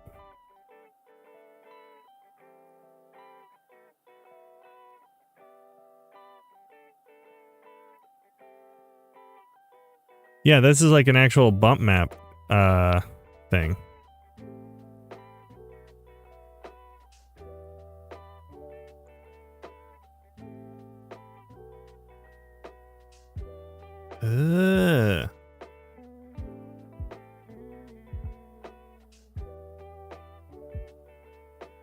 I'm like sidetracking myself right now because this is kind of fascinating.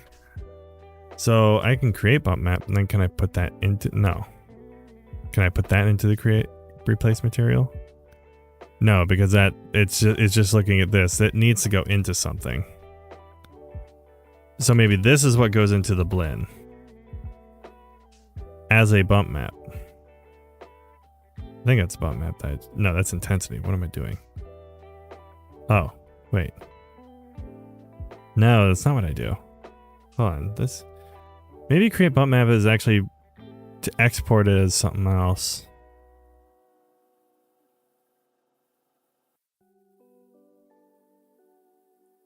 I don't know. I feel like there's a way to it's not a replace material actually. It's something else. What do I use for this? I'm gonna go back to what I had it here. Oh, wait, no, it's just displace. Displace 3D. And it uses the Luma scale. So if I put this in here, well, it's not going to show anything here.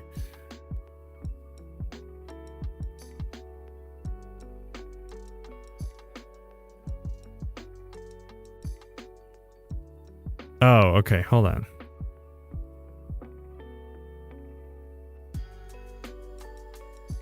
Can I put this into it? No. Can I put this into it? Do I flip them?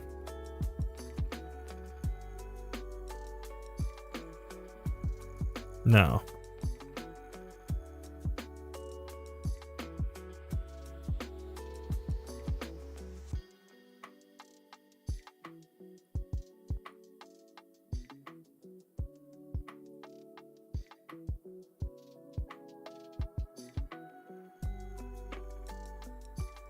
Maybe it's not supposed to use that. Maybe it's supposed to use this. No. Man, I completely forget how the displace 3D works.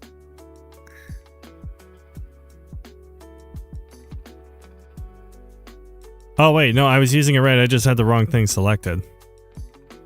There was nothing loading it.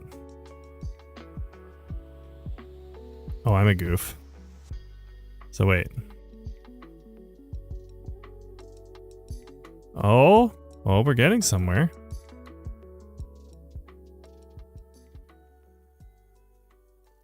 So, little dots actually kind of look funny.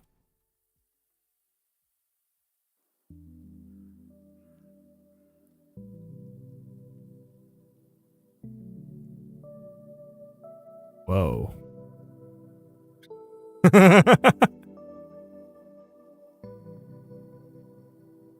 Beyblade. That's weird. Huh,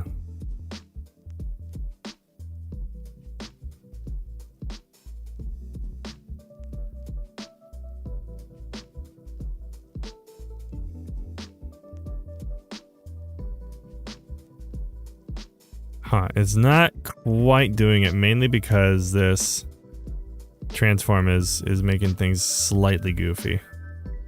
It's so weird that as soon as I do that, it just like explodes. So trippy. So why is it doing that, I wonder? I mean, it is probably because it's reaching outside the boundaries. But this isn't. So wait, if I do that though, and then I transform on the other end?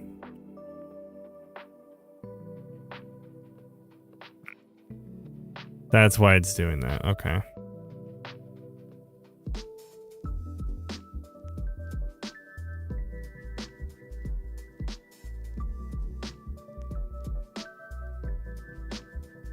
So it does need to be just shrunk down a little bit.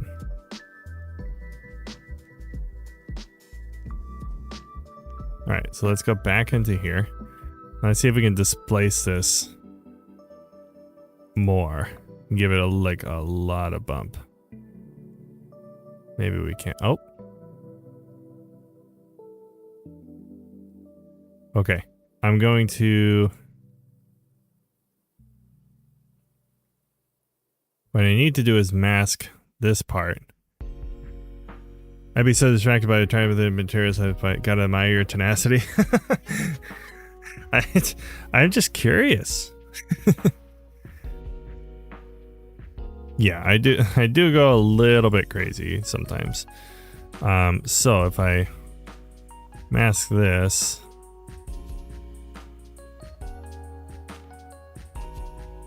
I don't want the white in there. I just want to use this as a bump map.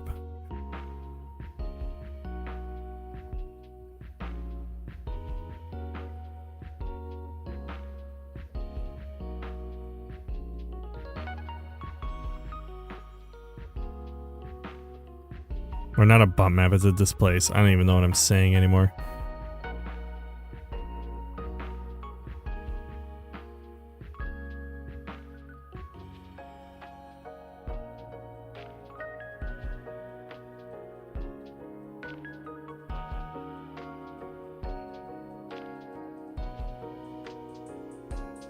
Huh.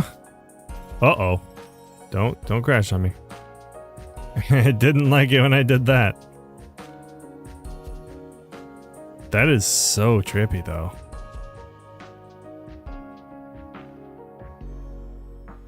Okay, so what's interesting is, like, I'm not getting the scale that I want. Like, it should just be the Luma channel. I feel like I'm applying it correctly.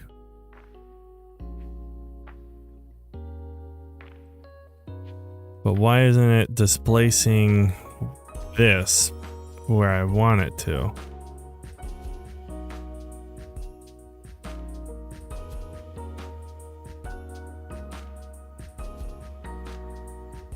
Because theoretically, this displace should be pushing the thing out. Okay, what if I just did it on here and then... Huh.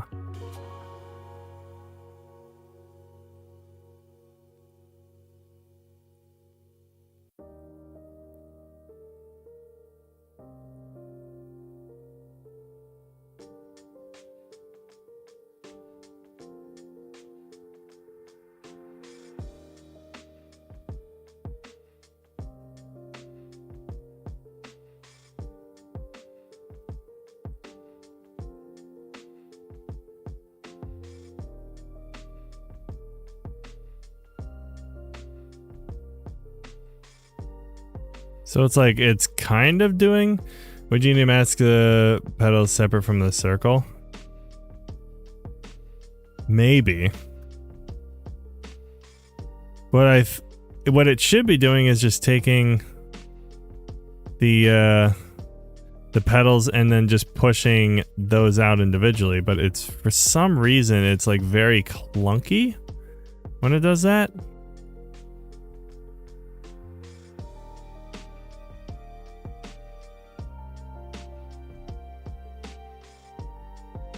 I don't know why it's like so clunky though.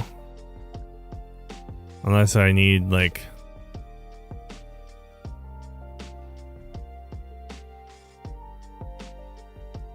Maybe it just needs a lot more blur. Maybe it just couldn't be rigid at all.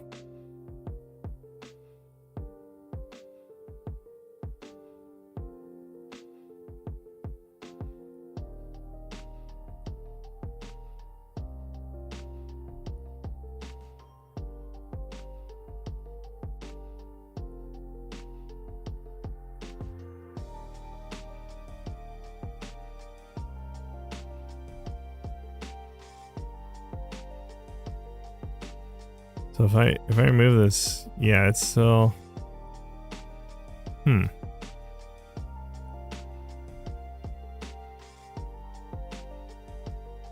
Okay, it is affecting those, which is not what I want. Okay, let me try something here. So I switch this, make it black and white.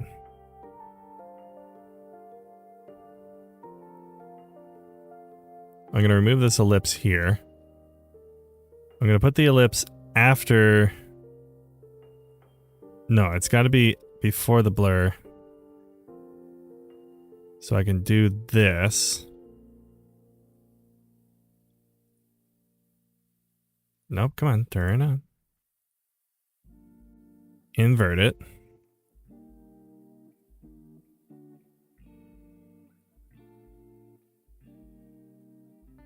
Oh, wait a minute.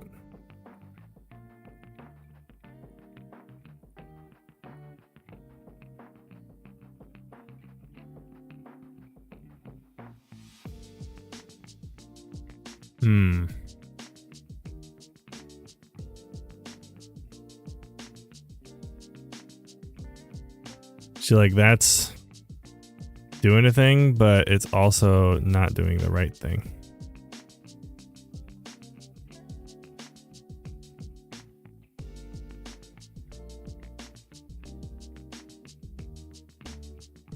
Maybe I should just do that. And then put an ellipse here. Don't invert it. Oh no, maybe I do need to invert it.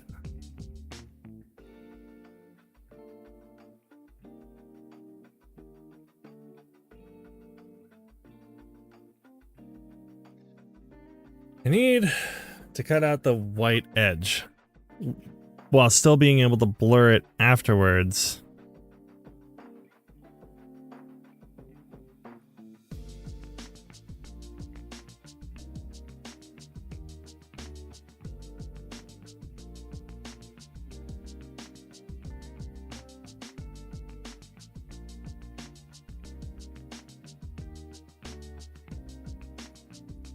I know there's a way to do this. I'm just like, I'm slowly losing my mind.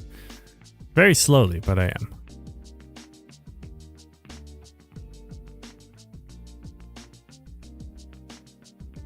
Flip these around. Oh, because now that was actually being applied somewhere else. Okay, how do I get rid?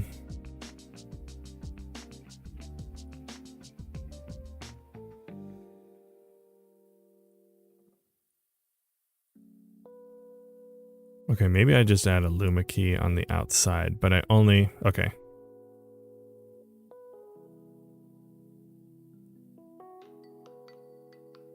Or no, I can just do this. But then I can ellipse it. Invert it. There it is. I figured it out. Okay, then I can blur without worrying about what is being masked.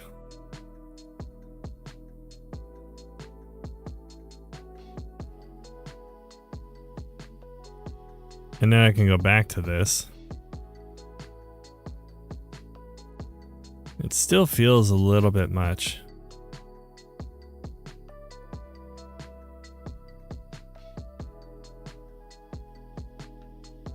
I can also like see what parts of it I'm pushing out too.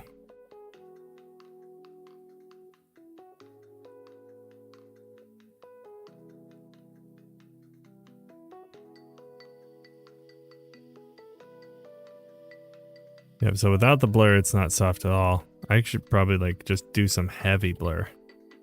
Like a lot. I see it, but then it like pushes it on the inside.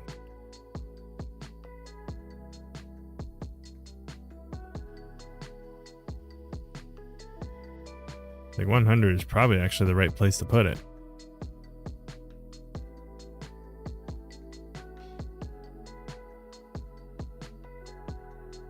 Or maybe there's just barely at all, and then we reduce the amount of displacement it's getting.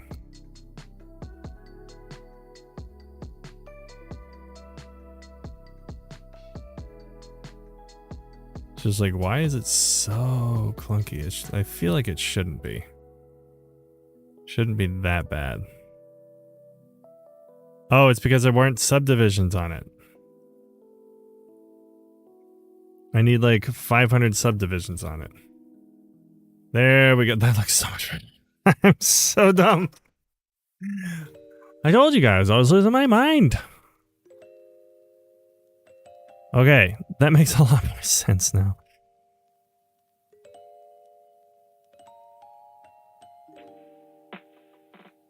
But yeah, we can push these out and it looks a lot better. It's just going to take quite a bit more rendering. But now we can like nail down exactly how much of it should be included.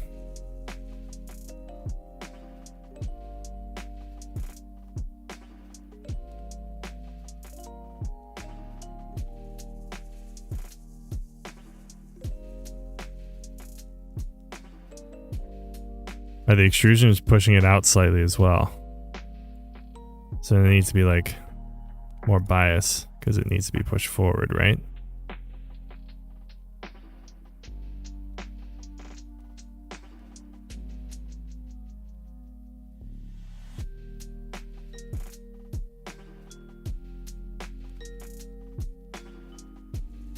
Yeah, it does.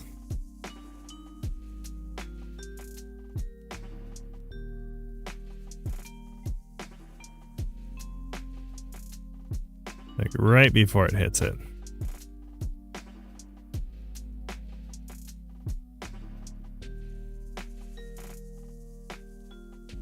Okay, I'm gonna bring down subdivisions to like 100 so I can work with it a little bit easier.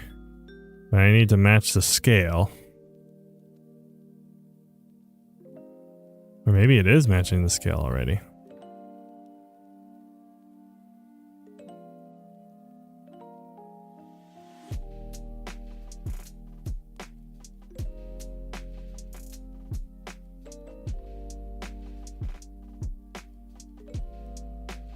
Oh yeah, basically was. So it's just kind of like leaking through a little bit maybe.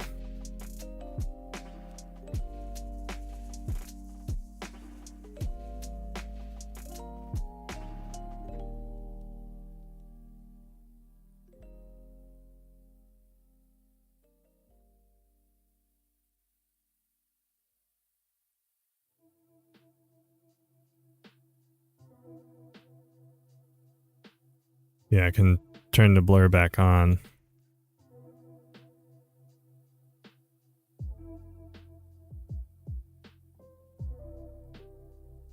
There we go. It's close enough. Does look like its scale needs to come down just a touch on the image plane, like just barely. Yeah. Almost. I might just mask it. I can mask it.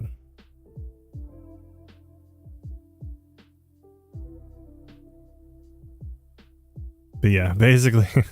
So now if I put some lighting on it, so let's do lighting and shadows. Let's actually throw a light on there. I should probably do that in the 3D options as well. Lighting and shadows. You can kind of see it too right there. Can't wait to see it on your thumbnail. I don't even know if I'm gonna put this on a thumbnail. That's the problem. I'm just like playing around right now.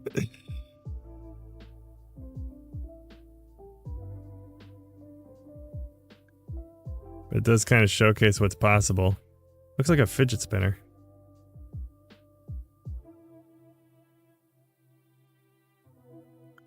So maybe the displays just, you know, push it back a little bit. It does feel like it needs to be scaled up a little bit more, which is odd.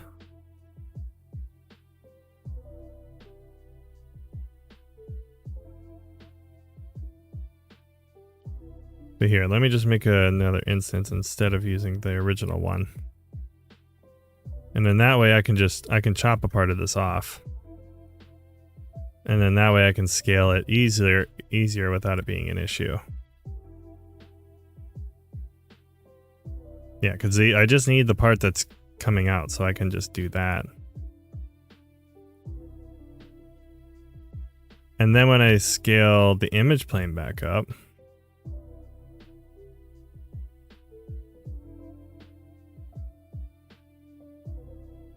now I can match it.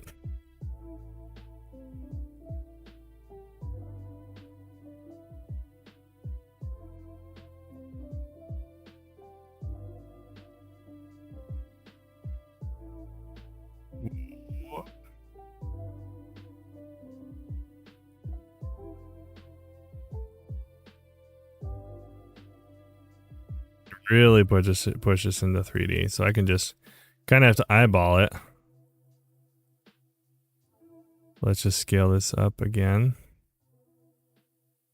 Or not scale this up. I'm not scaling, I'm increasing this. Till it gets to right around the edge. Yeah, because we don't want to go beyond the edge here. Just want it to like hit the top.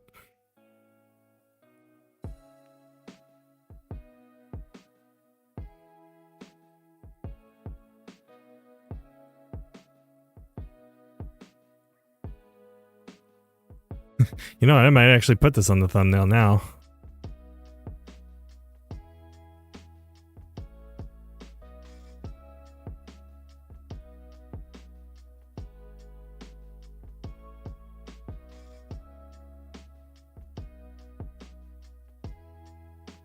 Like now we're actually getting some 3D stuff here. this is kind of dope. It's like a little bubble. And now if I push up scale and stuff, like even though it looks like a little too funky here. Oh yeah, see it pushes the scale out too far. But you know. Also maybe do a tutorial. It's pretty cool. Potentially. I don't think it's soon on the list of tutorials to do.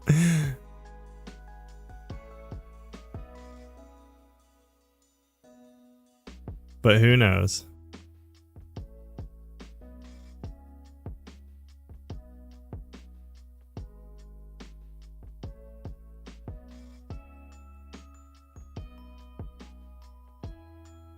Yeah, we made a 3D Resolve logo.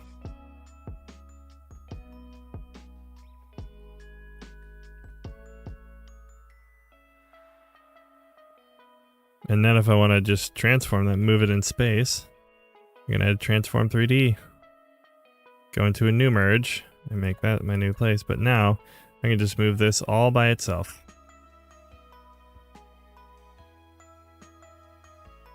Of course, the back end doesn't have any 3D extrusion or the same effect. But I could add it. Like if I just flip this around so I can put this, actually let's see if I can do this like really quick. Hold on. I put this into a transform 3D and the transform 3D also goes in, but then I rotate this around minus 180.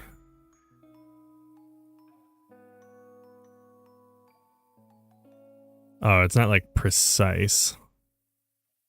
So I just have to move it in like Z space or whatever. Yeah.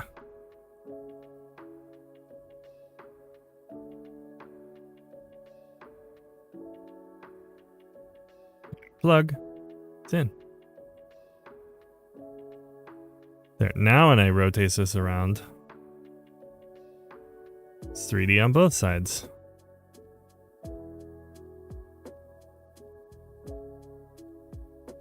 And then I can add a light.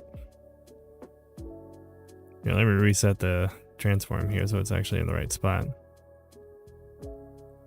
Let's pull this light back. Nope. I said pull the light back, silly goose. Okay. Pull the light back. There we go.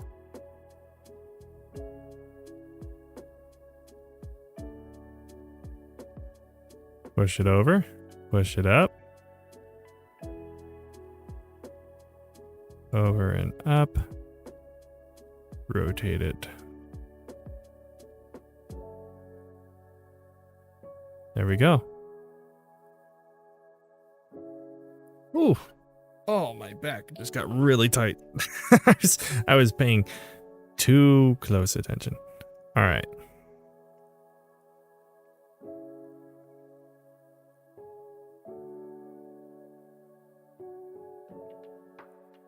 Yeah, I wonder if I place this, can I place this into a blend?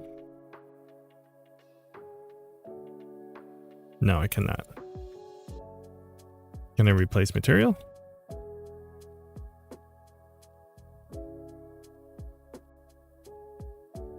Kind of.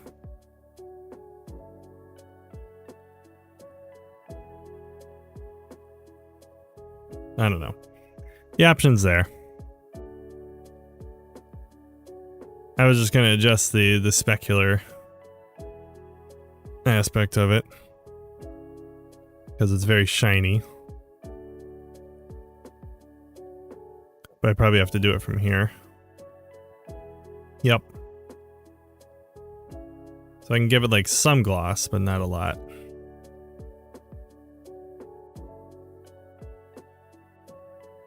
And then as we rotate it,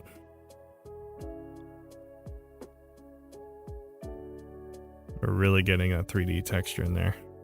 Yeah, you kind of see the imperfections of the scaling in the back, but you know, that can be patched.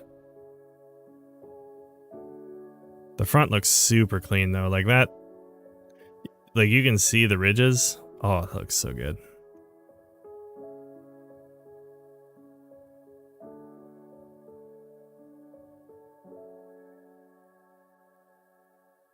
I'm going to keep this for something. I know I'm going to use this for something. I have no idea what, but definitely something.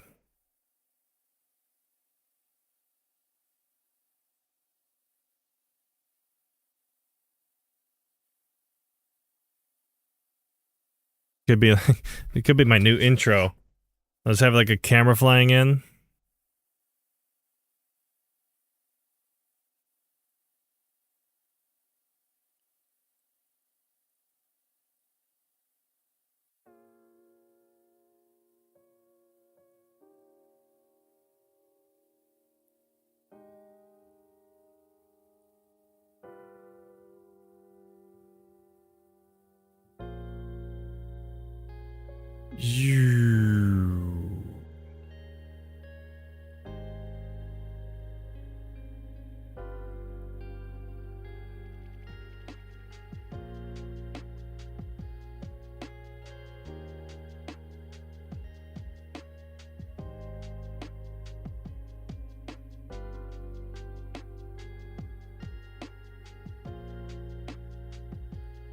Yeah. We'll come up with something for this.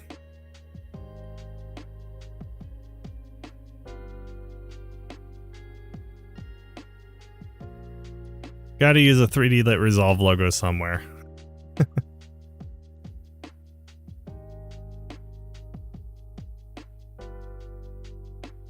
Wonder if I could stick a backlight into it if it would give like a good rim.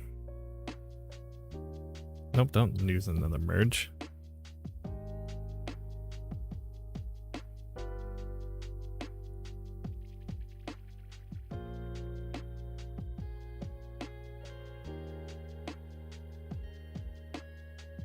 Oh, it does do some edge lighting there.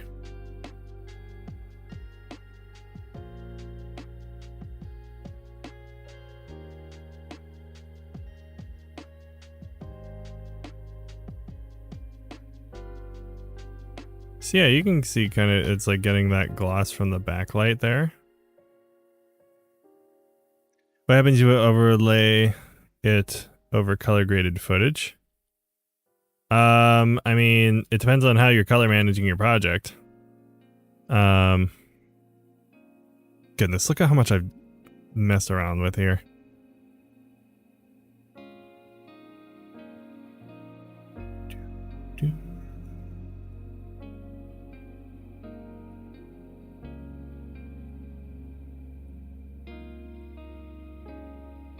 So let's just render that into the scene, the original scene we had. Yeah, that looks so much better than this.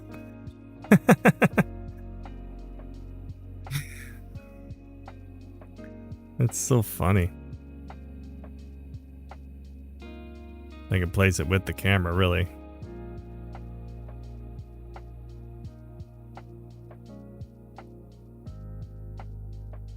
This is so funny.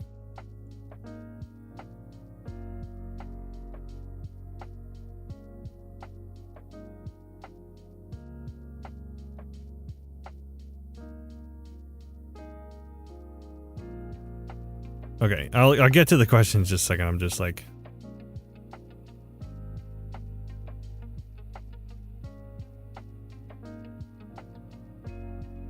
Look at that. Nobody's gonna have a Resolve logo that looks like this.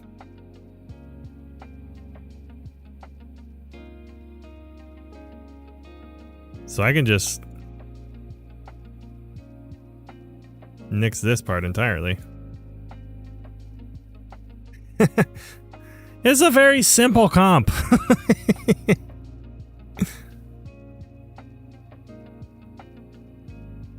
It's so simple.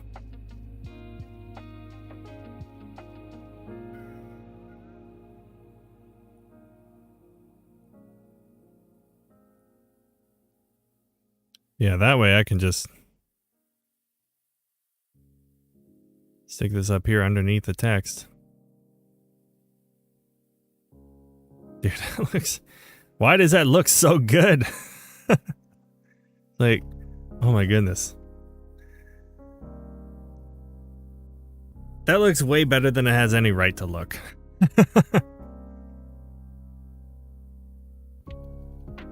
It's so subtle, but it looks so good. It's almost like it's like a realistic logo almost.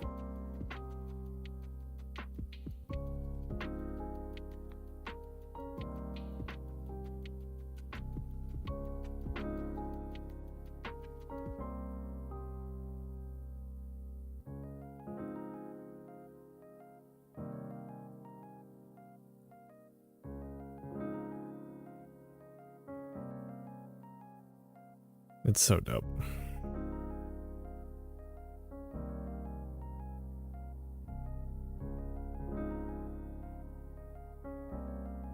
Okay, you were saying like what it looks like overlay with color graded footage. So, like, I mean, when I go back to the edit timeline, this is what it looks like.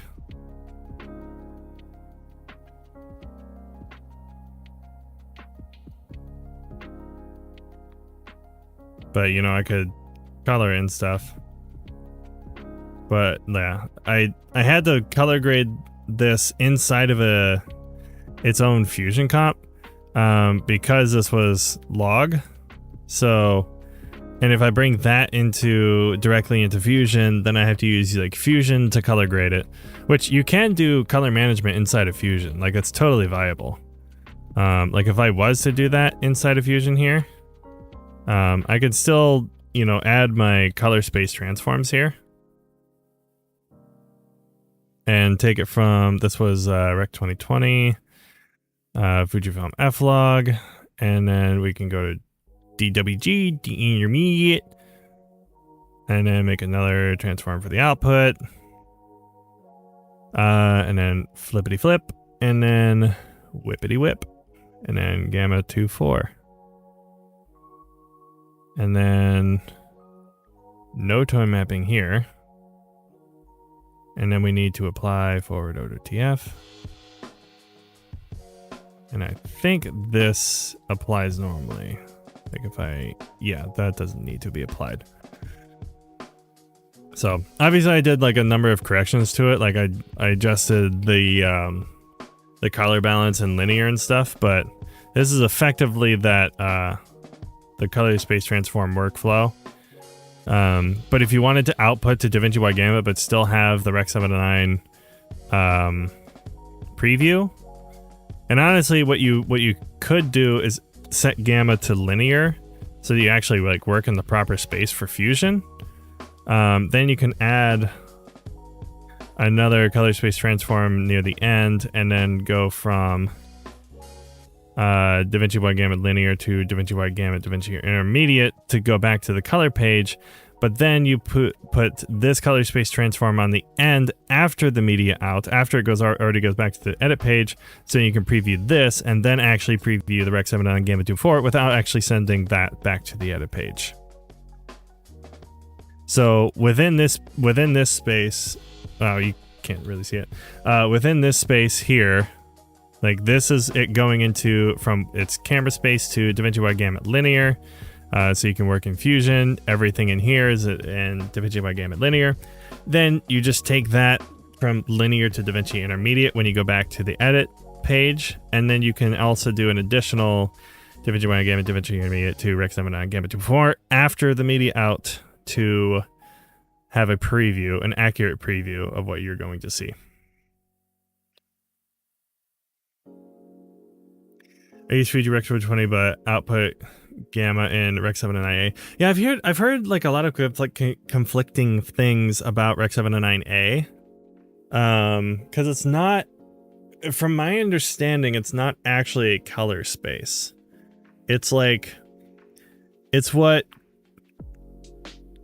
or I don't know who developed it, but I think it was probably Apple or something to compensate for Mac color discrepancies. Something like that.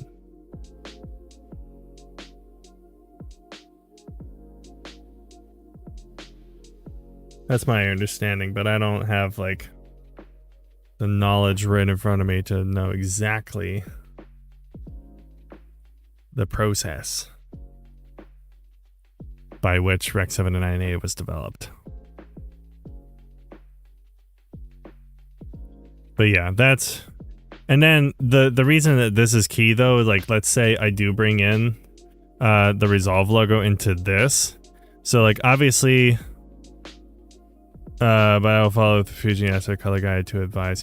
Yeah, it's interesting. Like I always go from Rec 2020 because apparently that's what Fuji recommends. But I also found out, I actually had a conversation with Jim Robinson about this not too long ago. But as it turns out, the reason Fuji uses Rec 2020, even though it seems like it's a newer space, is because Fujifilm's F-Log wasn't developed until 2017. I want to say it was 2017. So Fujifilm F-Log didn't exist before 2017. And Rec 2020 existed since, I think it came out in like 2012 or 2014. So it's perfectly viable for Fuji to actually use that as a log color space because it didn't exist until after Rec 2020 was already in existence, which is not what other manufacturers like Sony's S-Log and Canon's C-Log and I believe Panasonic V-Log all existed before Rec 2020. So I think that's why Fuji always recommends using Rec 2020 for any F-Log color space. That's my understanding.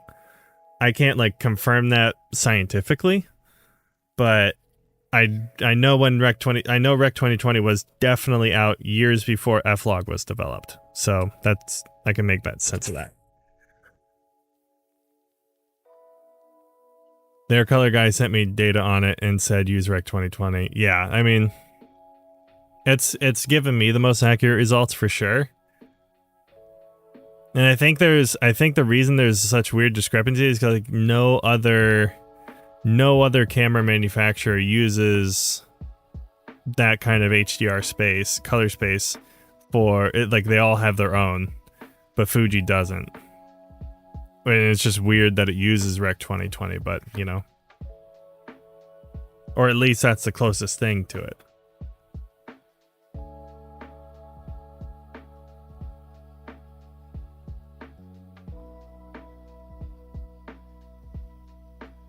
Be interesting to hear Colin talk about that and see if he has any insight. But he probably doesn't even work with F-Log footage like nearly at all, so I don't know if he would actually have any insight on it. I mean, he's got grade school tomorrow, right? So maybe we ask him. I think it's because of the Bayer sensor. Well, Fuji... well, I guess when F-Log was developed, it was... No, it wasn't... No, because it's a non-Bayer sensor. Fuji's sensors are non-Bayer. So that might be why.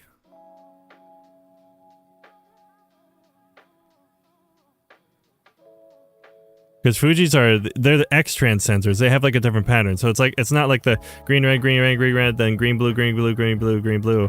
It's like, it's this weird pattern of like green, red, green, green, blue, green, green, red, green, or something like that. Here, I'll pull up the actual pattern because that might actually make more sense. Wait, has YouTube been playing this whole time? I might have just watched the entirety of ResolveCon 2023 day 1 and given Casey a lot of watch hours. You're welcome, Casey. Okay, X-trans sensor.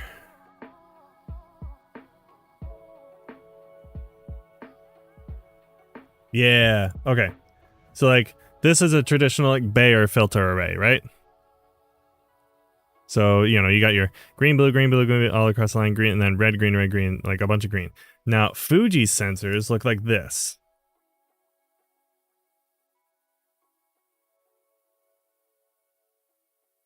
So it's blue, green, red, green, blue, green, and then down here, yeah, they look a lot different.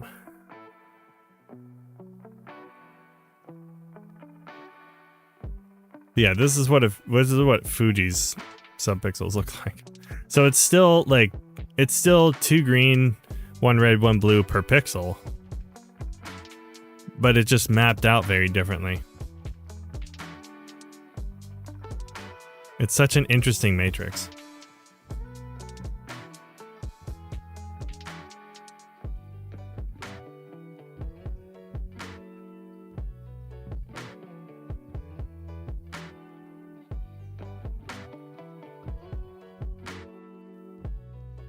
So yeah, I don't know if that has anything to do with it directly, but all I can say is Fuji's sensors are different than traditional Bayer sensors. Oh, there's a crack. I need another one.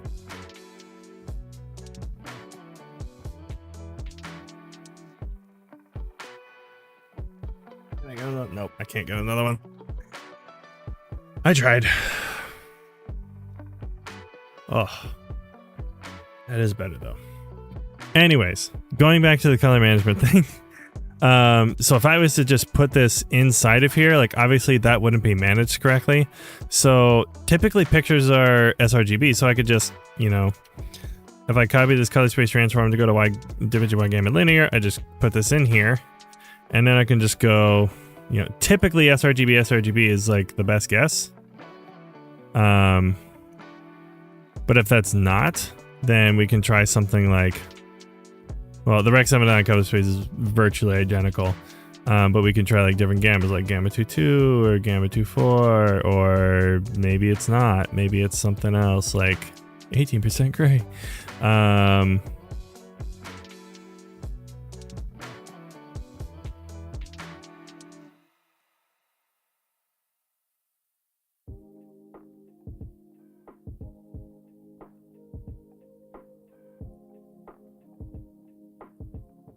But yeah, for some reason, oh, it's because it's not tone mapped. So because I need to do inverse, but I also need to specify that it's outputting. Wait.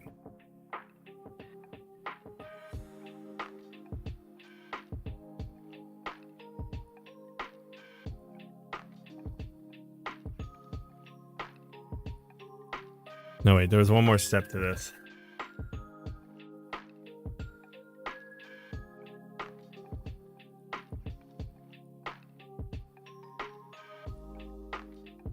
What was the other step?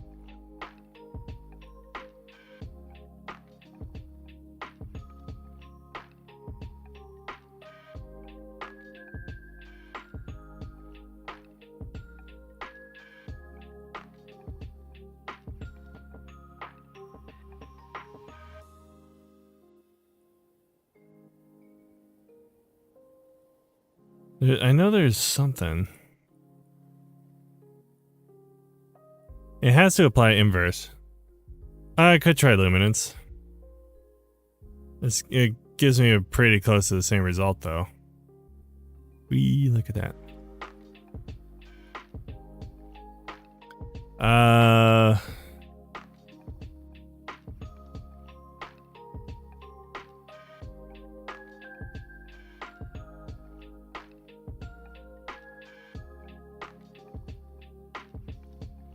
DaVinci blanket. It's getting luminance mapping. It's not being mapped here.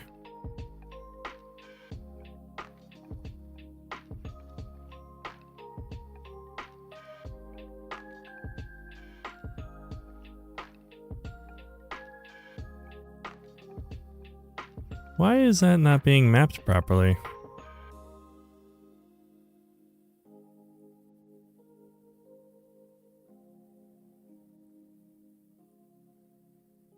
Use that transform on it just so I can see the whole thing.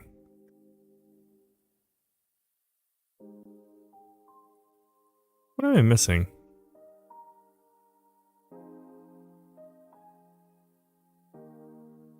That looks even more wrong. Oh, it's because it's...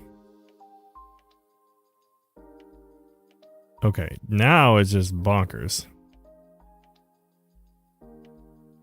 It is using DaVinci Animator for output. Oh, you mean here? Because Fusion works in linear.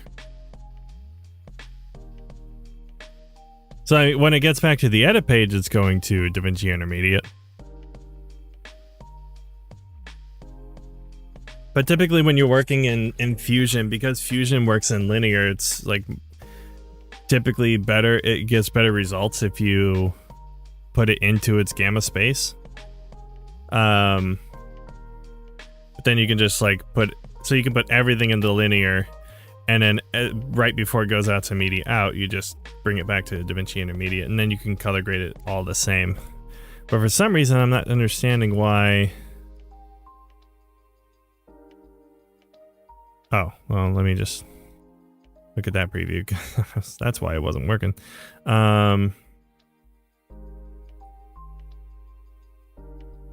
It's weird because this is actually appearing correctly, but this is not. What am I missing here? Because that's what it should look like. Goes out to that.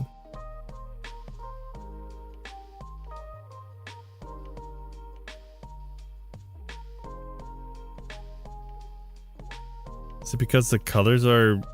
It's not because the colors are clipped, right?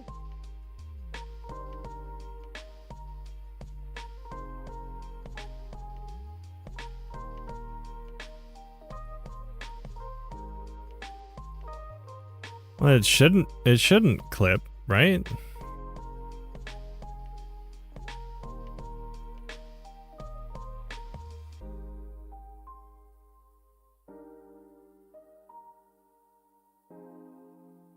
Yeah, it's not, because the data you can see here is still there. But there has to be something that's like mathematically wrong.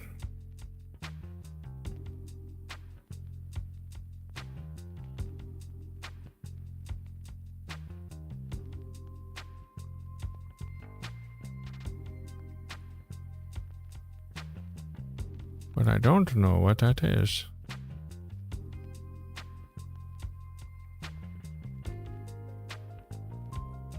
I'll just like make sure I specify sRGB.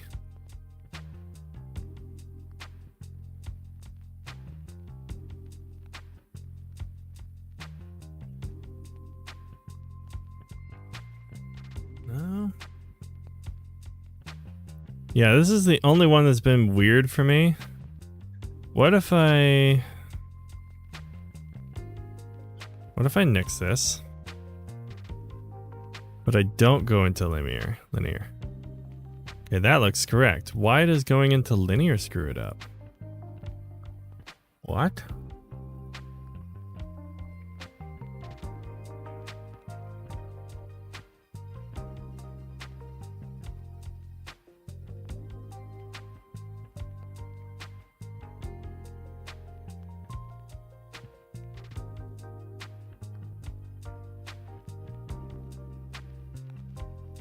Maybe I shouldn't tone map?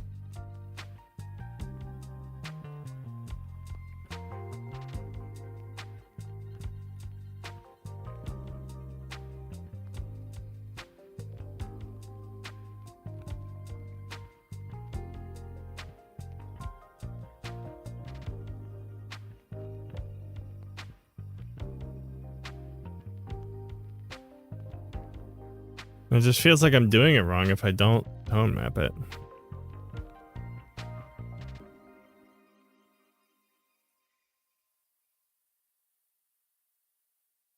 Well, we know sRGB is correct because when we put it to DaVinci Wide Gamut Intermediate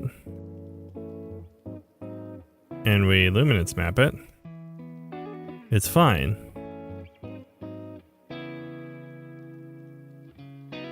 I should probably actually use DaVinci so it's like consistent. Yeah, this is close enough. But that's not. Linear breaks it for some reason.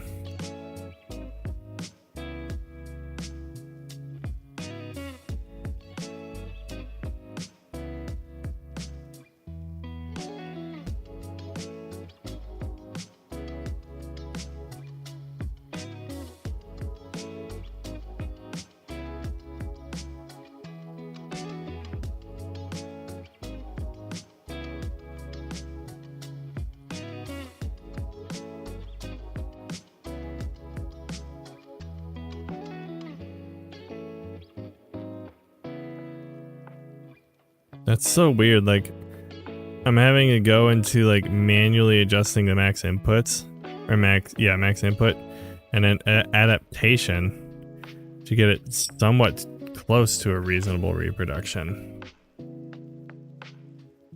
But why would I have to do that?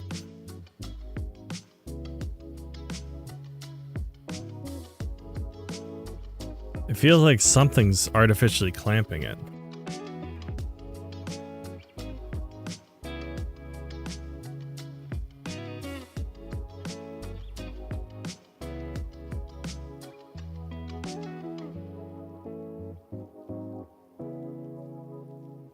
Is it just not going to linear properly?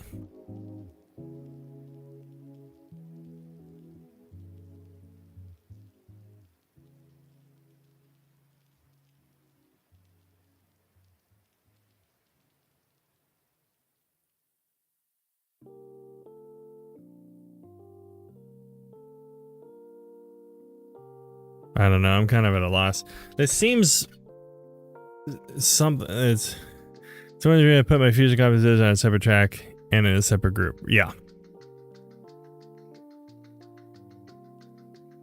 Yeah, I guess I can't really answer the question.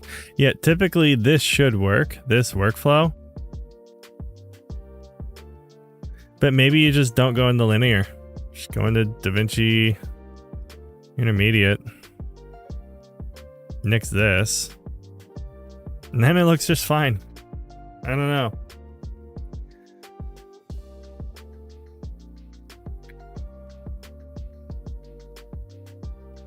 But yeah, this would be the way to color manage your stuff, and then you can still, like, within Fusion, you can still do all like the interesting tricks, like, you know, working in HSV. You can still do that. So, I just added 2 more color space transforms. These are basically just going to be, yeah, there's no tone mapping happening here because we're just going to go from DaVinci Wide Gamut to HSV, DaVinci Intermediate, and then paste that, and then swap. And then all you have to do is just put a brightness contrast, turn off the gray to blue channels, you just have green, and then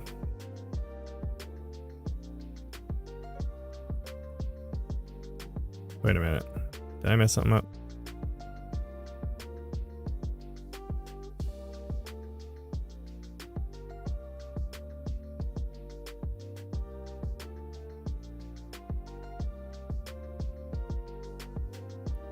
Collins trick with HSV for saturation is a real game changer. Yeah, it's so good. What was... That should not clip like that.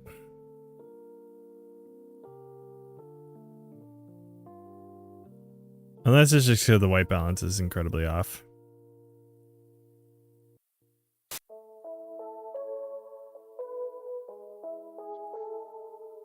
In which case I can...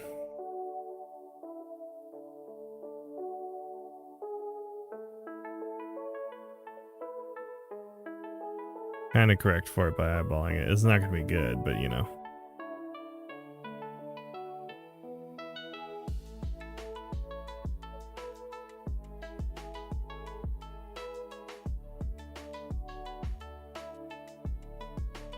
Did you also notice, actually this is kind of a funny side point, did you notice how many videos are coming out about subtractive saturation now ever since Cullen talked about it?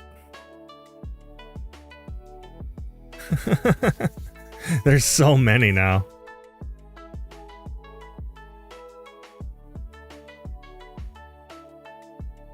Okay, yeah, it is working a little bit better now.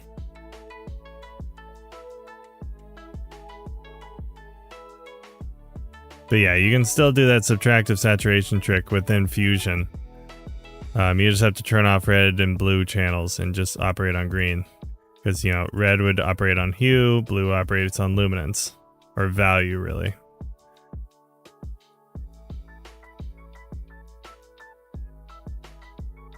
Well, it's interesting that lift actually doesn't break it. It would break saturation. Like if I move lift, it's not supposed to do that because there's no value there. Oh, well, actually I had that on. Yeah, if I do that, all the colors break.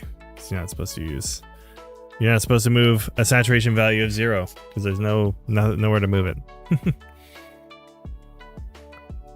But anyways, yeah, that's how you do the subtractive saturation within Fusion. Is just put up the color space transforms here.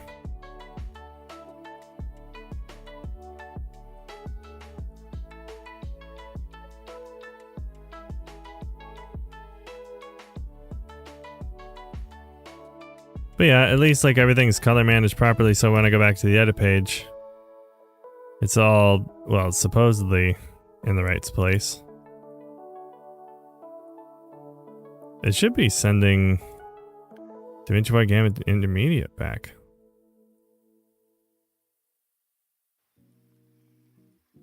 It should be sending, this is what I should be seeing. Well, actually, no, this is not what I should be seeing. I should be seeing this when I go back to the edit page. Why do I not see it? Oh, it's because I have all this on.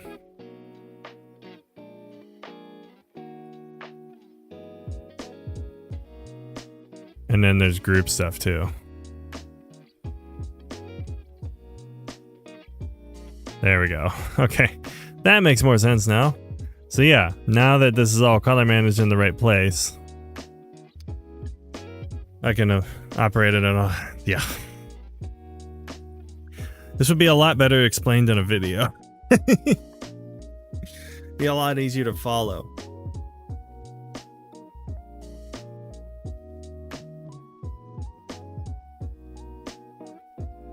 But yeah, I can view it in this space so I can at least see like that this is going to appear correctly once everything's converted. Just add some lens flares. There you go. Lens flare.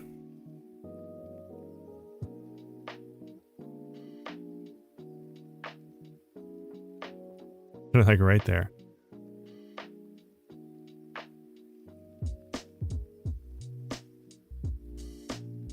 Oh yeah, there we go. Their color. Let's make it a little more blue. Let's make it like J.J. Abrams-esque.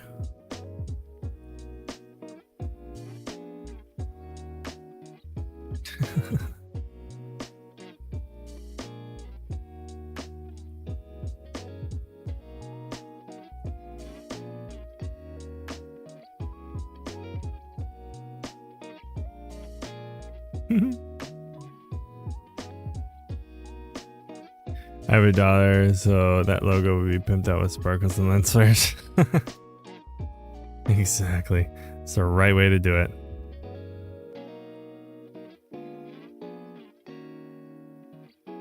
But yeah, I can probably reset this Fusion comp. And then make sure I go back. Re-enable all this stuff. So when I go back to my actual one, it doesn't look entirely screwed up.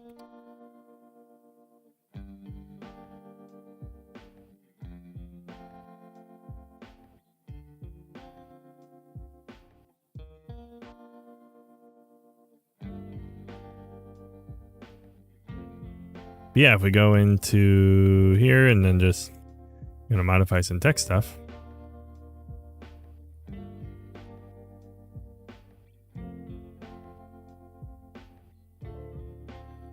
0.08. I can make it a gradient or something.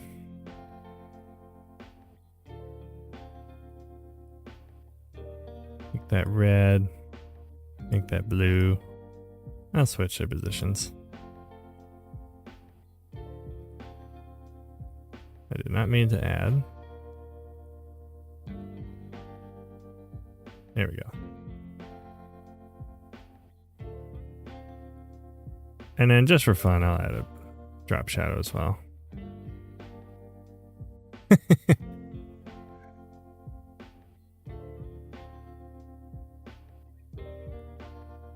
There you go. We got a thumbnail.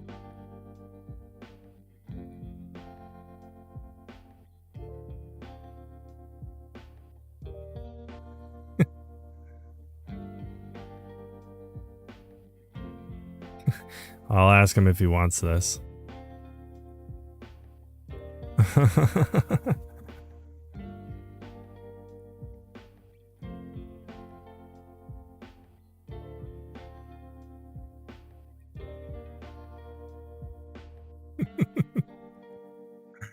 It's so good.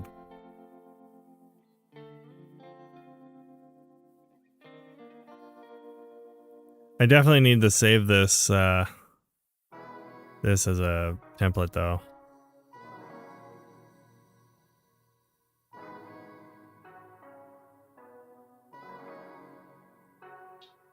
All right, I do want to correct this because I'm here.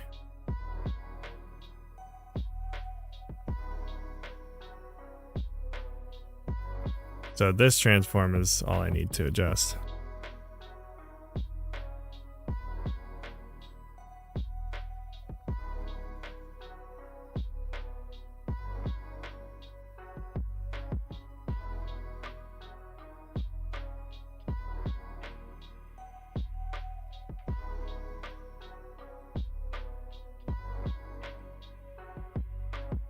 Perfection.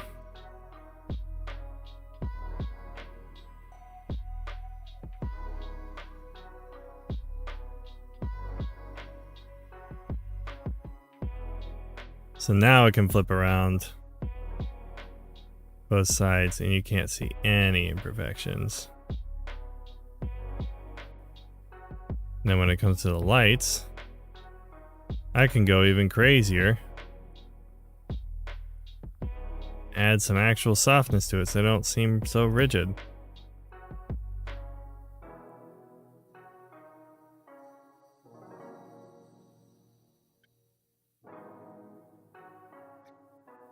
Thanks, that logo is fantastic. I appreciate it. My goal for 2014 is to import an animated fish with armature from Blender into Fusion. Well, there you go. Funny enough, what I've actually used importing wise the most is actually importing models from Unity. Done a few projects on that already, actually.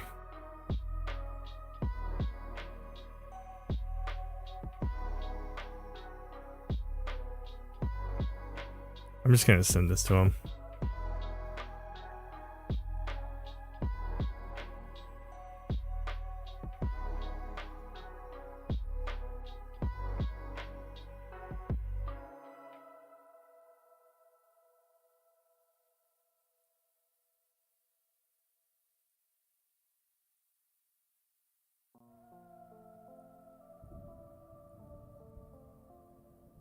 I'm just no context.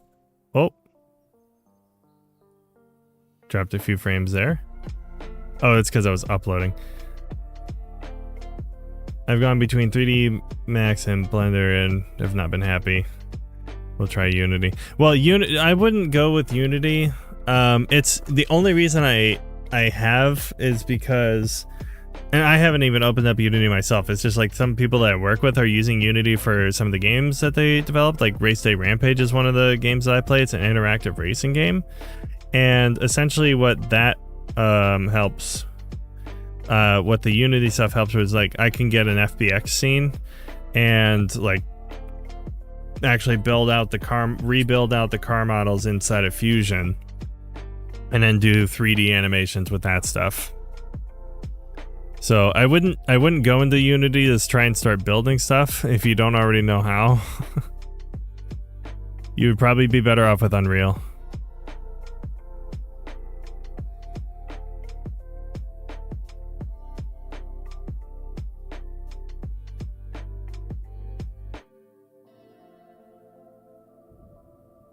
I'm like way more happy with this than I should be.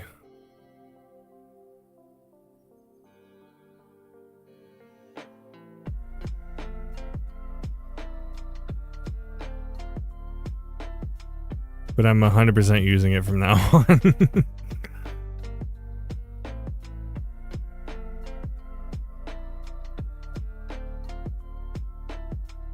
I wonder, can I add a glow to it?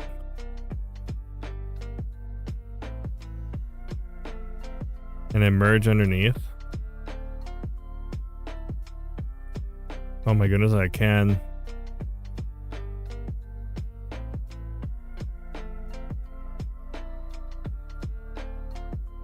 That's hilarious.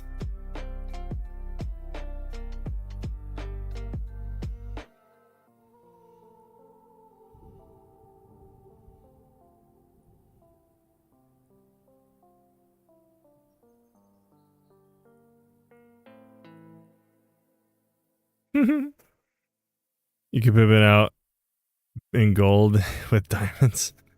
Potentially. I really wish I could move the heart icon thing. So hard to see the chat otherwise, but yeah.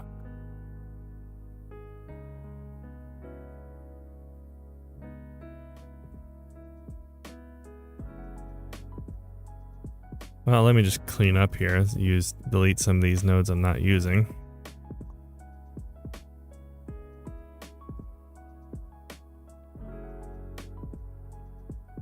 Amazing.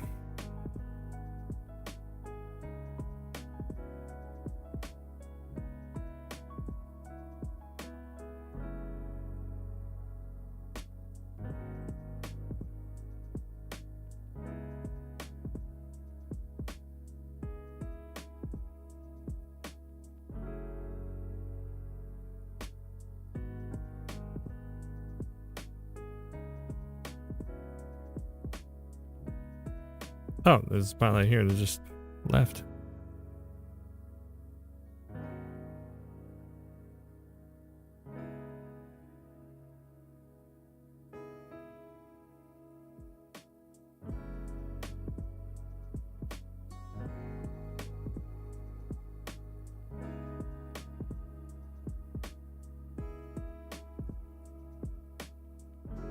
I like to immediately export a setting before doing cleanup, so I have a copy in the library. Yeah, that's true. I just wonder how am I going to do that with a 3D environment here.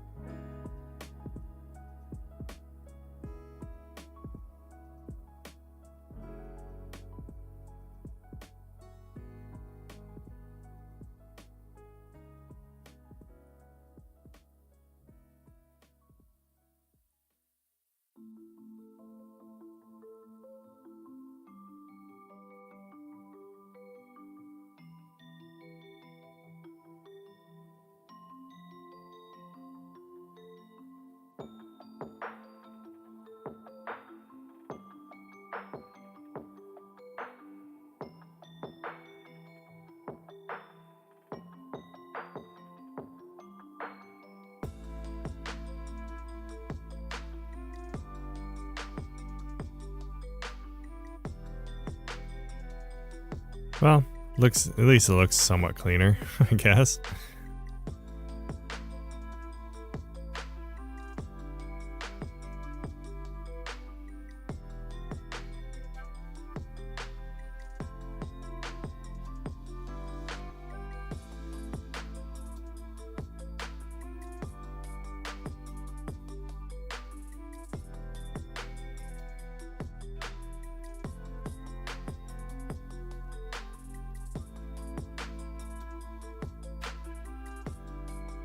See, I'll just make this a group macro maybe.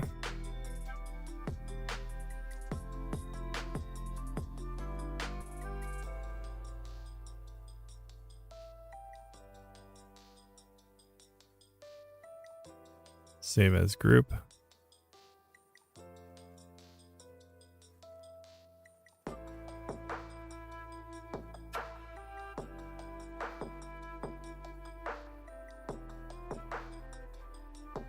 There. That way I have some sort of reference for it.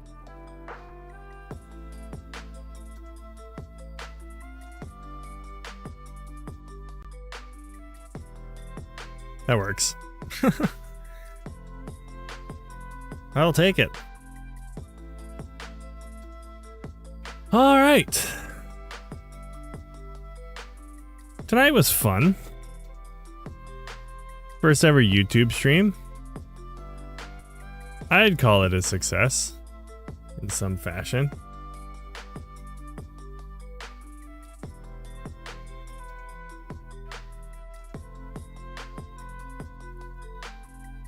So, yeah.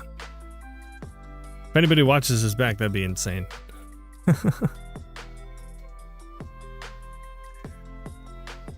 But yeah, I'm glad that we do that. Glad I could do this. I don't know. I might do more YouTube streams in the future, but for the most part, I'm probably going to be still streaming on Twitch most of the time. But you know, these YouTube streams might become more prevalent. Who knows? But if you don't follow me on Twitch, go ahead and do that.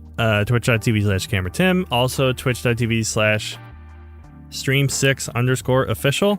I stream there every Monday morning, 9 a.m. Eastern. And that on that channel, specifically play interactive games with viewers. And you actually affect what's in the game. It's really dope. Really, really dope.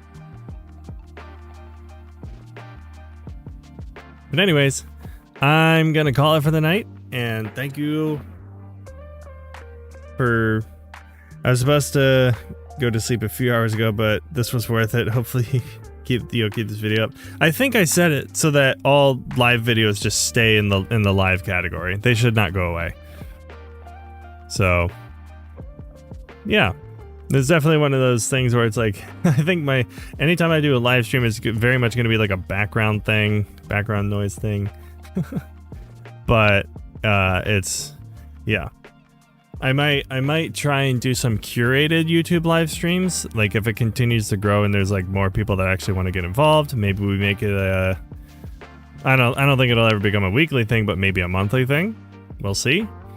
But yeah. Twitch streams are probably going to still be the regular place where we just hang out and do all the stuff. But maybe I do something curated on YouTube. We'll see. But anyways, that's it for me. And I will see you in the next stream. Bye-bye!